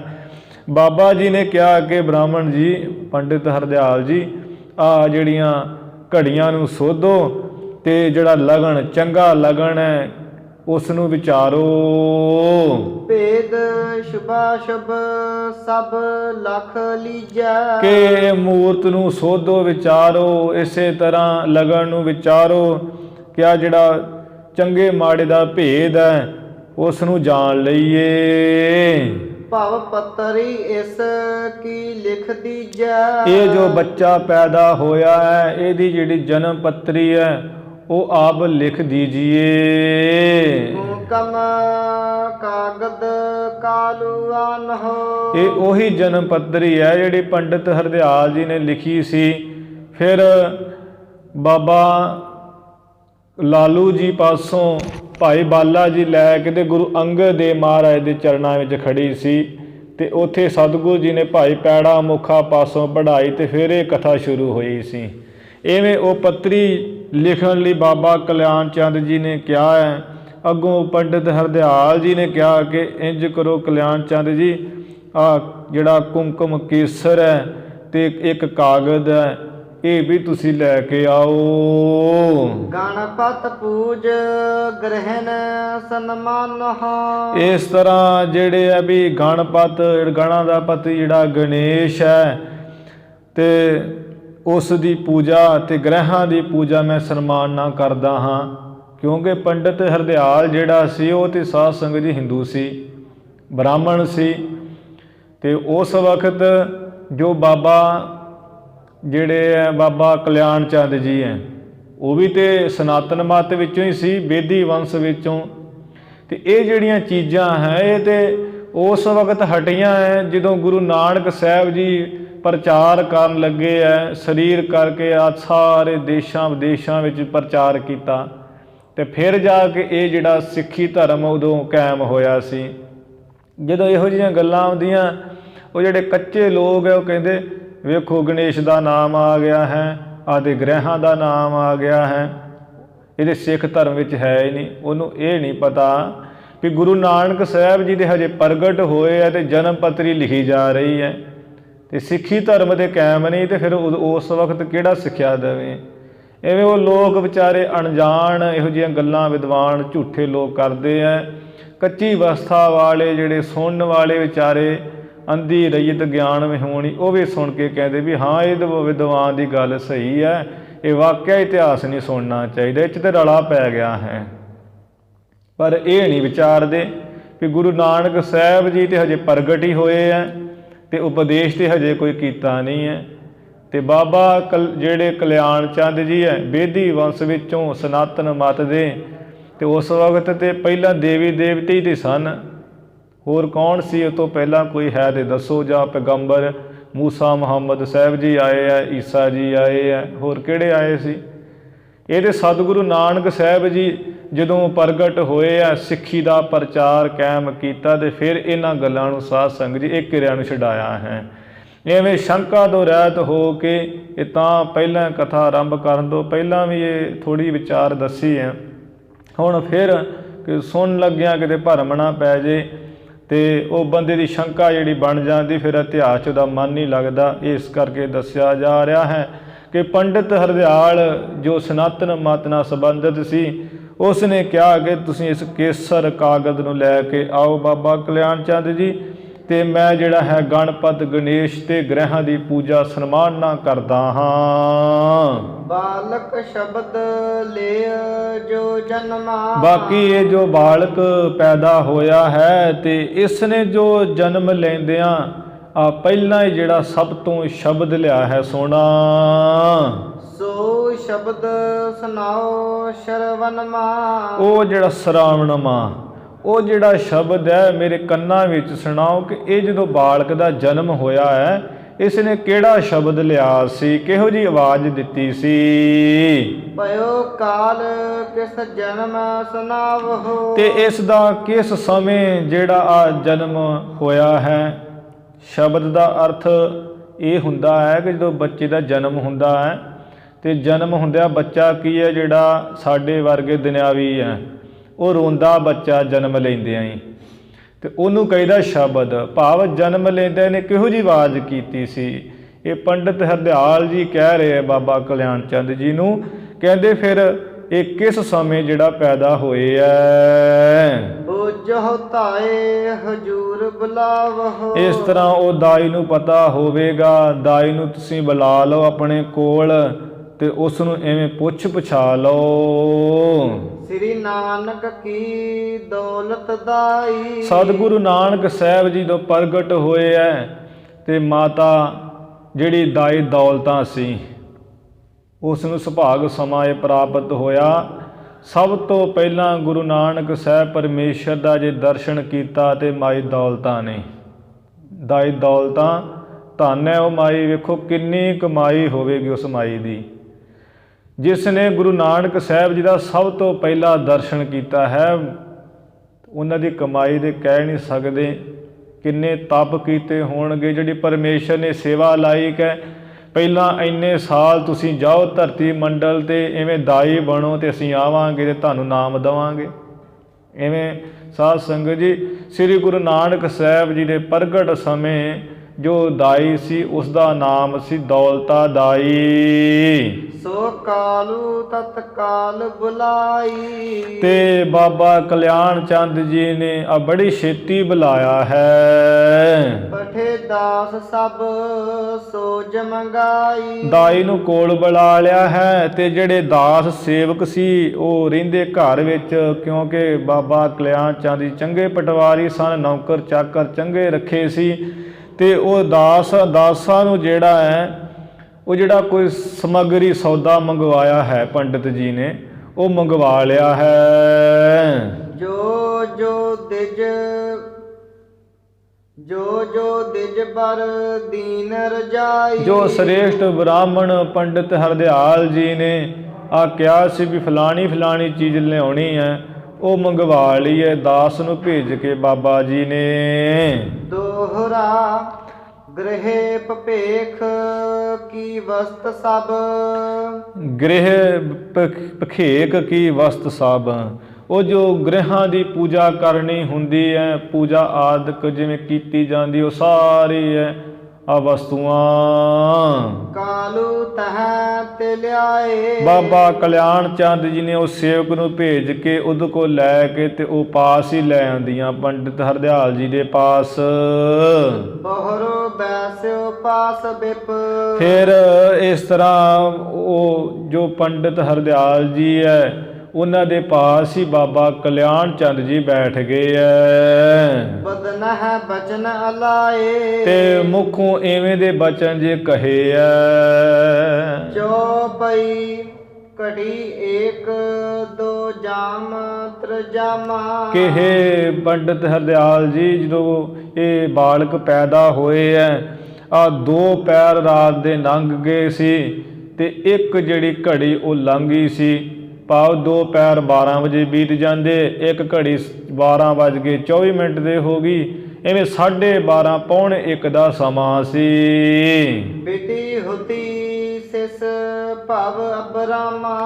ਇਵੇਂ ਜਿਹੜੀ ਹੈ ਇਹ ਜਦੋਂ ਉਸ ਵਕਤ ਇਵੇਂ ਇੱਕ ਘੜੀ ਤੇ 2 ਪਹਿਰ ਰਾਤ ਦੇ ਬੀਤੇ ਸੀ, ਜਦੋਂ ਇਹ ਸੁੰਦਰ ਜਿਹੜਾ ਬਾਲਕ ਹੈ ਇਸ ਨੇ ਅਵਤਾਰ ਧਾਰਿਆ, ਭਾਵ ਜਨਮ ਲਿਆ। ਕੌਣ ਸ਼ਬਦ ਲੈ ਉਪਜਿਓ ਬਾਲਕ। ਤੇ ਉਸ ਵਕਤ ਪੰਡਿਤ ਹਰਦਿਆਲ ਜੀ ਕਹਿਣ ਲੱਗੇ ਵੀ ਇਹ ਦੱਸੋ ਕਲਿਆਣ ਚੰਦ ਜੀ, ਇਹ ਕਿਹੜਾ ਸ਼ਬਦ ਕਿਹੜੀ ਆਵਾਜ਼ ਲੈ ਕੇ ਇਹ ਪੈਦਾ ਹੋਏ ਸਨ। ਤਾਏ ਬਤਾਵਹੁ ਸੋ ਤਤਕਾਲਕ। ਤੇ ਉਸ ਵਕਤ ਦਾਈ ਕੋਲ ਹੀ ਖੜੇ ਸੀ। ਕਿਹਾ ਵੀ ਦੌਲਤਾ ਦਾਈ ਨੂੰ ਕਿ ਦਾਈ ਜੀ ਆ ਤੁਸੀਂ ਜਿਹੜਾ ਦੱਸੋ ਵੀ ਕਿਹੋ ਜਿਹੀ ਆਵਾਜ਼ ਇਸ ਬੱਚੇ ਨੇ ਸ਼ਬਦ ਲਿਆ ਹੈ, ਕਿਹੋ ਜਿਹੀ ਆਵਾਜ਼ ਉਸ ਵਕਤ ਕੱਢੀ ਸੀ। ਬੋਲੀ ਬਚਨ ਦੌਲਤਾ ਦਾਈ। ਇਵੇਂ ਦੌਲਤਾ ਦਾਈ ਜੋ ਵੱਡਿਆਂ ਭਾਗਾਂ ਵਾਲੀ ਉਹ ਬਚਨ ਬੋਲੀ। ਸੁਨਹੁ ਬ੍ਰਿਤਾਂਤ ਉਹ ਦਿਜਰਾਈ। ਕਹਿਣ ਲੱਗੀ ਹੈ ਦੇਵਤਿਆਂ ਇਹ ਬ੍ਰਾਹਮਣਾਂ ਦੇ ਰਾਜਾ ਬ੍ਰਾਹਮਣ ਆ ਤੁਸੀਂ ਸਾਰਾ ਬਰਤਾਂਤ ਸੁਣੋ ਮੇਰੇ ਪਾਸੋਂ। ਉਹ ਸਿਸ ਜਨਮੇ ਮਮ ਕਰਮਾਹੀ। ਕਹਿਣ ਲੱਗੀ ਕਿ ਅੱਜ ਤੱਕ ਮੇਰੀ ਇੰਨੀ ਉਮਰ ਹੋ ਗਈ ਹੈ, ਮੇਰੇ ਹੱਥਾਂ ਦੇ ਵਿੱਚ ਪਤਾ ਨਹੀਂ ਕਿੰਨੇ ਕੁ ਬਾਲਕ ਜਨਮੇ ਐ। ਜਹ ਅਚਰਜ ਕਬ ਦੇਖਿਓ ਨਾਹੀ। ਅਚਰਜ ਪਾਠ ਹੁੰਦਾ ਹੈ, ਜਹ ਅਚਰਜ। ਕਹਿਣ ਲੱਗੀ ਵੀ ਜੋ ਇਹ ਹੁਣ ਇੱਥੇ ਜੋ ਹੋਇਆ ਅਚਰਜ ਕੌਤਕ, ਕਹਿੰਦੀ ਇਹ ਅੱਜ ਤੱਕ ਮੈਂ ਕਦੀ ਨਹੀਂ ਦੇਖਿਆ ਹੈ। ਦੀਰਘ ਨਰ ਜੋ ਬਿਗਸ ਮਿਲੇ ਹੈ। ਕਹਿਣ ਲੱਗੀ ਇਹ ਬਾਲਕ ਤੇ ਇਵੇਂ ਪੈਦਾ ਹੋਇਆ ਹੈ, ਐਵੇਂ ਇਹਦੇ ਵਿੱਚ ਖੁਸ਼ੀ ਖੇੜਾ ਹੈ ਜਿਵੇਂ ਆ ਕੋਈ ਵੱਡਾ ਬੰਦਾ ਜਿਹੜਾ ਵੱਡਾ ਮਨੁੱਖ ਹੈ ਆ ਬੜਾ ਖੁਸ਼ ਹੋ ਕੇ ਕਿਸੇ ਨੂੰ ਮਿਲੇ। ਤਿਉ ਇਨ ਕੀਨੇ ਸ਼ਬਦ ਭਲੇ ਹੈ। ਤਿਵੇਂ ਇਸ ਬਾਲਕ ਨੇ ਸ਼ਬਦ ਚੰਗਾ ਕੀਤਾ, ਭਾਵ ਜਦੋਂ ਜਨਮ ਲਿਆ ਇਹਨਾਂ ਨੇ ਤੇ ਇਹ ਦੂਜਿਆਂ ਬਾਲਕਾਂ ਵਾਂਗ ਨਹੀਂ ਕਿ ਰੋਏ ਐ, ਇਹ ਤੇ ਉਸ ਵਕਤ ਐਵੇਂ ਹੱਸ ਰਹੇ ਸੀ ਜਿਵੇਂ ਕੋਈ ਵੱਡਾ ਮਨੁੱਖ ਆ ਇੱਕ ਦੂਜੇ ਨੂੰ ਹੱਸ ਕੇ ਮਿਲਦਾ ਹੈ। ਸ਼ੁਭ ਲੱਛਣ ਸ਼ੁਭ ਅੰਗਨ ਮਾਹੀ। ਐਵੇਂ ਇਸ ਬਾਲਕ ਵਿੱਚ ਆ ਸ਼ੁਭ ਸਾਰੇ ਅੰਗਾਂ ਵਿੱਚ ਹੀ ਬੜੇ ਚੰਗੇ ਲੱਛਣ ਦੇਖੇ ਐ। ਆਨ ਨਰ ਨ ਜੋ ਨਰ ਇਹ ਨਾਹੀ। ਇਹ ਜਿਵੇਂ ਹੋਰ ਦੁਨੀਆ ਦੇ ਪੁਰਸ਼ ਹੈ, ਜਿਵੇਂ ਬੱਚੇ ਹੁੰਦੇ ਉਹਨਾਂ ਪੁਰਸ਼ਾਂ ਵਰਗਾ ਇਹ ਬਿਲਕੁਲ ਨਹੀਂ ਹੈ ਬਾਲਕ। ਦੋਹਰਾ ਸੁਣ ਦਿਜ ਬਰ ਸਭ ਬਚਨ ਕੋ। ਐਵੇਂ ਜੋ ਸ੍ਰੇਸ਼ਟ ਬ੍ਰਾਹਮਣ ਹੈ ਪੰਡਿਤ ਹਰਦਿਆਲ ਜੀ, ਐਵੇਂ ਸਾਰੇ ਬਚਨ ਦਾਈ ਦੌਲਤਾਂ ਦੇ ਸੁਣ ਕੇ ਜੋਤਿਸ਼ ਕੀਨ ਵਿਚਾਰ। ਐਵੇਂ ਜੋ ਜੋਤਿਸ਼ੀ ਹੈ ਵੀ ਜੋਤਿਸ਼ ਲਾਉਣਾ, ਉਹ ਜੋਤਿਸ਼ ਵਿਦਿਆ ਦਾ ਗਿਆਤੇ ਸਨ, ਜੋਤਿਸ਼ ਪੜ੍ਹੇ ਸੀ, ਉਹਦੇ ਅਨੁਸਾਰ ਵਿਚਾਰ ਕੀਤੀ ਹੈ। ਸ਼ੁਭ ਨਛੱਤਰ ਸ਼ੁਭ ਕਾਲ ਮਹਿ। ਸ਼ੁਭ ਕਾਲ ਮਹਿ। ਐਵੇਂ ਉਹ ਜੋਤਿਸ਼ ਲਾ ਕੇ ਵੇਖਿਆ ਹੈ ਕਿ ਇਹ ਤੇ ਆ ਚੰਗਾ ਨਛੱਤਰ ਸੀ। 27 ਨਛੱਤਰਾਂ, 27ਵਾਂ ਨਛੱਤਰ ਅਨੁਰਾਧਾ ਨਛੱਤਰ ਸੀ। ਆ ਚੰਗਾ ਸਮਾਂ ਜਿਹੜਾ 12:30 ਪੌਣੇ 1 ਦਾ ਸਮਾਂ ਸੀ। ਇਸ ਸਮੇਂ ਵਿੱਚ ਸ਼ੁਭ ਥਿਤ ਪੁਨ ਸ਼ੁਭਵਾਰ। ਫਿਰ ਜਿਹੜੀ ਥਿਤ ਹੈ ਚੰਦਰਮਾ ਦੀ ਉਹ ਵੀ ਬੜੀ ਚੰਗੀ ਆ। ਪੂਰਨਮਾਸ਼ੀ ਦਾ ਜਿਹੜਾ ਸਮਾਂ ਸੀ, ਕੱਤਕ ਸੁਦੀ ਪੂਰਨਮਾਸ਼ੀ। ਤੇ ਐਵੇਂ ਆ ਸ਼ੁਭ ਵਾਰ ਦਿਨ ਬੁੱਧਵਾਰ ਵੀ ਦਿਨ ਵੀ ਚੰਗਾ ਹੈ। ਇਵੇਂ ਸਤਿਗੁਰੂ ਜੀ ਦਾ ਜਿਹੜਾ ਅਵਤਾਰ ਸੀ 1526 ਬਿਕਰਮੀ ਸੰਮਤ, ਕੱਤਕ ਸੁਦੀ ਪੂਰਨਮਾਸ਼ੀ, ਦਿਨ ਬੁੱਧਵਾਰ, 27ਵਾਂ ਨਛੱਤਰ ਹੈ ਸੀ। ਜੋ ਪਈ ਭਲੇ ਲਗਨ ਮਹਿ ਬਾਲਕ ਜਨਮਾ। ਐਵੇਂ ਪੰਡਿਤ ਹਰਦਿਆਲ ਜੀ ਆਪਣੇ ਆਪ 'ਚ ਵਿਚਾਰਨ ਲੱਗ ਪਏ ਵੀ ਇਹਦੇ ਬਾਲਕ ਜਿਹੜਾ ਹੈ ਚੰਗੇ ਲਗਨ ਵਿੱਚ ਹੀ ਇਹ ਪੈਦਾ ਹੋਇਆ ਹੈ। ਵਿਦੁਖ ਵਿਚਾਰ ਕਰਤਬਹੁ ਮਨਵਾ। ਇਵੇਂ ਮਨ ਦੇ ਵਿੱਚ ਪੰਡਿਤ ਹਰਦਿਆਲ ਜੀ ਇਵੇਂ ਲੱਛਣ ਵੇਖ ਕੇ ਵਿਚਾਰ ਕਰਨ ਲੱਗ ਪਏ। ਯਹ ਸਿਸ ਹੈ ਅਵਤਾਰੀ ਕੋ। ਇਹ ਵਿਚਾਰ ਕਰਨ ਲੱਗ ਪਏ ਵੀ ਇਹ ਜਿਵੇਂ ਬੱਚਾ ਇਹ ਰੋਇਆ ਨਹੀਂ ਹੈ, ਕੋਈ ਆਮ ਬੱਚਾ ਨਹੀਂ ਹੈ, ਤੇ ਜ਼ਰੂਰ ਬਾਰ ਜ਼ਰੂਰ ਕੋਈ ਨਾ ਕੋਈ ਅਵਤਾਰ ਹੀ ਜਿਹੜਾ ਧਰਤੀ ਤੇ ਆ ਗਿਆ ਹੈ। ਵੱਡਾ ਭਾਗ ਕਾਲੂ ਕੇ ਹੋ। ਇਹ ਤੇ ਵੱਡੇ ਭਾਗ ਹੀ ਜਿਹੜੇ ਐ ਆ ਬਾਬਾ ਕਾਲੂ ਜੀ ਦੇ ਹੋ ਗਏ ਐ। ਕੈ ਬਿਦ ਬਿਸ਼ਨ ਕੇਸ਼ਵ ਪਵਲੀਨੋ। ਹੁਣ ਸਨਾਤਨ ਮਤ ਵਿੱਚ ਬ੍ਰਹਮਾ ਵਿਸ਼ਨੂੰ ਸ਼ਿਵ ਜੀ ਇਹ ਤਿੰਨਾਂ ਨੂੰ ਵੱਡਿਆ ਮੰਨਿਆ ਜਾਂਦਾ ਹੈ। ਦੇਵਤੇ ਜਿਹੜੇ ਆਪਾਂ ਜੇ ਵੇਖੀਏ ਤਾਂ ਉਹ ਦੇਵਤੇ ਜਿਹੜੇ ਸਾਧ ਸੰਗਤ ਜੀ ਉਹਨਾਂ ਦੀ ਪਹਿਲ ਹੈ ਪਰਮੇਸ਼ਰ ਦੇ ਸਤਿਗੁਣ ਸਰੂਪ ਤੋਂ, ਕਿ ਜਿਹੜੇ ਦੇਵਤੇ ਤਿੰਨ ਵੱਡੇ ਜਿਨ੍ਹਾਂ ਦੀ ਸੇਵਾ ਲਾਈ ਹੋਈ ਪਰਮੇਸ਼ਰ ਨੇ, ਇੱਕ ਸੰਸਾਰੀ, ਇੱਕ ਭੰਡਾਰੀ, ਇੱਕ ਲਾਏ ਦੀ ਬਾਣ, ਜਿਹੜੇ ਸਦਾ ਹੀ ਵਰਤ ਰਹਿੰਦੇ। ਤੇ ਐਵੇਂ ਹੁਣ ਸਨਾਤਨ ਮਤ ਵਿੱਚ ਤਿੰਨਾਂ ਦੇਵਤਿਆਂ ਨੂੰ ਵੱਡਾ ਮੰਨਿਆ ਜਾਂਦਾ, ਜਿਸ ਕਰਕੇ ਪੰਡਿਤ ਹਰਦਿਆਲ ਜੀ ਸੋਚਦੇ ਕਿ ਜਾਂ ਤੇ ਇਹ ਬ੍ਰਹਮਾ ਜੀ ਨੇ ਅਵਤਾਰ ਲੈ ਲਿਆ ਹੈ, ਜਾਂ ਵਿਸ਼ਨੂੰ ਭਗਵਾਨ ਨੇ ਅਵਤਾਰ ਲੈ ਲਿਆ ਹੈ, ਜਾਂ ਤੇ ਸ਼ਿਵ ਜੀ ਨੇ, ਸ਼ਿਵ ਨੇ ਉਸ ਨੇ ਅਵਤਾਰ ਲੈ ਲਿਆ ਇਹ ਕਾਲੂ ਦੇ ਘਰ। ਜਗਤ ਉਦਾਰਨ ਲੱਛਣ ਚੀਨੋ। ਐਵੇਂ ਵੀ ਇਹ ਜਗਤ ਦਾ ਉਧਾਰ ਕਰਨਗੇ, ਐਵੇਂ ਲੱਛਣ ਆ ਵੇਖ ਰਿਹਾ ਹੈ। ਆਤ ਪੱਤਰ ਇਸ ਸੀਸ ਚੁਲਾਰੇ। ਵੀ ਇਹ ਜਗਤ ਦਾ ਉਧਾਰ ਕਰਨਗੇ, ਐਵੇਂ ਲੱਛਣ ਜਾਣ ਰਹੇ ਐ, ਤੇ ਇਹਨਾਂ ਦੇ ਜਿਹੜਾ ਸੀਸ ਉੱਪਰ ਹੈ ਆ ਛਤਰ ਝੁਲੇਗਾ। ਪੁਰਬੀ ਨਿਸਾ ਜਨਮ ਭਇਓ ਬਾਰੇ। ਕਿਉਂਕਿ ਇਸ ਬਾਲਕ ਦਾ ਜਿਹੜਾ ਇਹ ਜਨਮ ਹੋਇਆ ਹੈ, ਅਵਤਾਰ ਹੋਇਆ ਹੈ, ਉਦੋਂ ਹੈ ਵੀ ਪੂਰਨਮਾਸ਼ੀ ਦਾ ਸੁਭਾਗਾ ਇਹ ਦਿਨ ਤੇ ਅੰਮ੍ਰਿਤ ਵੇਲਾ ਸੀ। ਚੱਕਰਵਰਤ ਹੋਵਹਿ ਭਵ ਮਾਹੀ। ਐਵੇਂ ਸੰਸਾਰ ਵਿੱਚ ਬੜਾ ਮਹਾਨ ਆ ਚੱਕਰਵਰਤੀ ਪਾਤਸ਼ਾਹ ਹੋਣਗੇ। ਕਰਹਿ ਦਿਗ ਵਿਜੈ ਸੰਸੈ ਨਾਹੀ। ਇਸ ਵਿੱਚ ਤੇ ਕੋਈ ਸੰਸਾ ਨਹੀਂ ਹੈ ਕਿ ਸਾਰੇ ਜਗਤ ਨੂੰ ਇਹ ਫਤਿਹ ਕਰ ਲੈਣਗੇ, ਦਸੇ ਦਿਸ਼ਾਵਾਂ ਨੂੰ ਇਹ ਜਿੱਤ ਲੈਣਗੇ, ਇਹਦੇ ਵਿੱਚ ਤੇ ਕੋਈ ਭਰਮ ਹੀ ਨਹੀਂ ਹੈ। ਦਰਸ਼ਨ ਕੀ ਔਰ ਲਾਲਸ ਕੀਨੀ। ਐਵੇਂ ਸਾਧ ਸੰਗਤ ਜੀ ਇੰਨਾ ਕੁਝ ਵਿਚਾਰ ਕੇ ਪੰਡਿਤ ਹਰਦਿਆਲ ਜੀ ਤੇ ਆ ਦਰਸ਼ਨਾਂ ਦੇ ਹਿਰਦੇ 'ਚ ਲਾਲਸਾ ਕੀਤੀ, ਚਾਹਨਾ ਕੀਤੀ ਵੀ ਆ ਐਸਾ ਅਵਤਾਰ ਐ ਹੋਏ ਤੇ ਕਿਉਂ ਨਾ ਮੈਂ ਇਹਨਾਂ ਦਾ ਦਰਸ਼ਨ ਕਰ ਲਵਾਂ, ਭਲਾ ਹੋ ਜਾਏਗਾ।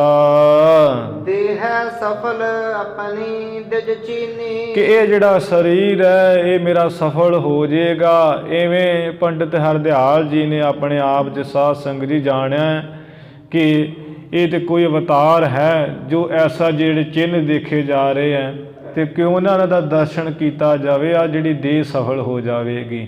ਇਵੇਂ ਪੰਡਿਤ ਹਰਦਿਆਲ ਜੀ ਨੇ ਜਿਵੇਂ ਫਿਰ ਉਹ ਕਹਿਣਾ ਹੈ ਬਾਬਾ ਕਲਿਆਣ ਚੰਦ ਜੀ ਨੂੰ ਵੀ ਆਪ ਜੀ ਆਪਣੇ ਪੁੱਤਰ ਦਾ ਸਾਨੂੰ ਦਰਸ਼ਨ ਕਰਾਓ। ਫਿਰ ਜਿਵੇਂ ਦਰਸ਼ਨ ਹੋਣਗੇ ਤੇ ਜਿਵੇਂ ਉਹ ਸਤਿਕਾਰ ਕਰਨਗੇ, ਮੱਥਾ ਟੇਕਣਗੇ ਮਹਾਰਾਜ ਦੇ ਬਾਲਕ ਸਰੂਪ ਨੂੰ, ਉਹ ਕਥਾ ਆਪਾਂ ਕੱਲ੍ਹ ਦੀ ਦੀਵਾਨ ਸਰਵਣ ਕਰਾਂਗੇ। ਹੁਣ ਆਪਾਂ ਇੱਥੇ ਸਮਾਪਤੀ ਕਰੀਏ। ਕੁਝ ਜਿਹੜੇ ਹੈ ਇਹੋ ਜਿਹੇ ਜਿਹੜੇ ਆ ਜਾਂਦੇ, ਜਿਵੇਂ ਕਵਿਤਾ ਦੀ ਜਿਹੜੀ ਕਥਾ ਹੈ, ਕੁਝ ਛੰਦਾਬੰਦੀ ਉਹਦੀ ਕਥਾ ਜਿਹੜੀ ਕਠਨ ਰੂਪ ਵਿੱਚ ਹੈ, ਵਿਦਵਾਨੀ ਤੌਰ ਦੇ ਉੱਪਰ ਉਹ ਸੁਣਨ ਵਾਲੇ ਨੂੰ ਕਿਸੇ ਵੇਲੇ ਆਨੰਦ ਹੋ ਜਾਂਦਾ ਹੈ, ਜਿਹੜੇ ਕੋਈ ਵਿਦਵਾਨੀ ਨਾਲ ਸੰਬੰਧਿਤ ਰੱਖਦੇ ਹੈ। ਸੰਗਤ ਰੂਪ ਵਿੱਚ ਜਿਹੜੇ ਉਹ ਜਿਵੇਂ ਉਹ ਗਣਾ ਅਗਣਾ ਦੀ ਕਥਾ, ਕਵਿਤਾ ਦੇ ਵਿੱਚ ਦੋਸ਼ ਆਦਿਕ ਦੀ ਕਥਾ ਇਹੋ ਜਿਹੀ ਸੁਣਨੀ ਉਹ ਸੰਗਤ ਰੂਪ ਵਿੱਚ ਥੋੜ੍ਹੀ ਕਠਨ ਹੋ ਜਾਂਦੀ ਹੈ। ਪਰ ਜਿਵੇਂ ਆਪਾਂ ਹੁਣ ਇਹ ਇਤਿਹਾਸ ਪ੍ਰਾਰੰਭ ਕੀਤਾ, ਇਸ ਕਰਕੇ ਕੋਈ ਵੀ ਜਿਹੜਾ ਬਚਨ ਜਿਹੜਾ ਛੱਡਣਾ ਯੋਗ ਨਹੀਂ ਹੁੰਦਾ, ਲੜੀਵਾਰ ਵਿੱਚ ਆਪਾਂ ਕਰ ਰਹੇ ਹਾਂ, ਜਿਹਦੇ ਕਰਕੇ ਸਮਾਂ ਥੋੜ੍ਹਾ ਜ਼ਿਆਦਾ ਲੱਗ ਜਾਂਦਾ ਹੈ। ਹੁਣ ਆਪਾਂ ਇੱਥੇ ਸਮਾਪਤੀ ਕਰੀਏ ਜੀ। ਧੰਨ ਧੰਨ ਸ੍ਰੀ ਗੁਰੂ ਗ੍ਰੰਥ ਸਾਹਿਬ ਜੀ ਮਹਾਰਾਜ। ਗੁਰੂ ਕੀ ਸੰਗਤ ਬਖਸ਼ਣਾ ਰੇ ਬਖਸ਼ ਲੈਣਾ ਜੀ। ਭੁੱਲਾਂ ਚੁੱਕਾਂ ਦੀ ਖਿਮਾ ਵਿਚਾਰਾਂ ਦੀ ਸਮਾਪਤੀ ਹੈ। ਚੱਕਰਵਰਤ ਹੋਵਹਿ ਭਵ ਮਾਹੀ। ਕਰਹਿ ਦਿਗ ਵਿਜੈ ਸੰਸੈ ਮਾਨਾਹੀ। ਦਰਸ਼ਨ ਕੀ ਔਰ ਲਾਲਸ ਕੀਨੀ। ਦੇਹ ਸਫਲ ਆਪਣੀ ਦਿਜ ਚੀਨੀ। ਵਾਹਿਗੁਰੂ ਜੀ ਕਾ ਖਾਲਸਾ, ਵਾਹਿਗੁਰੂ ਜੀ ਕੀ ਫਤਿਹ।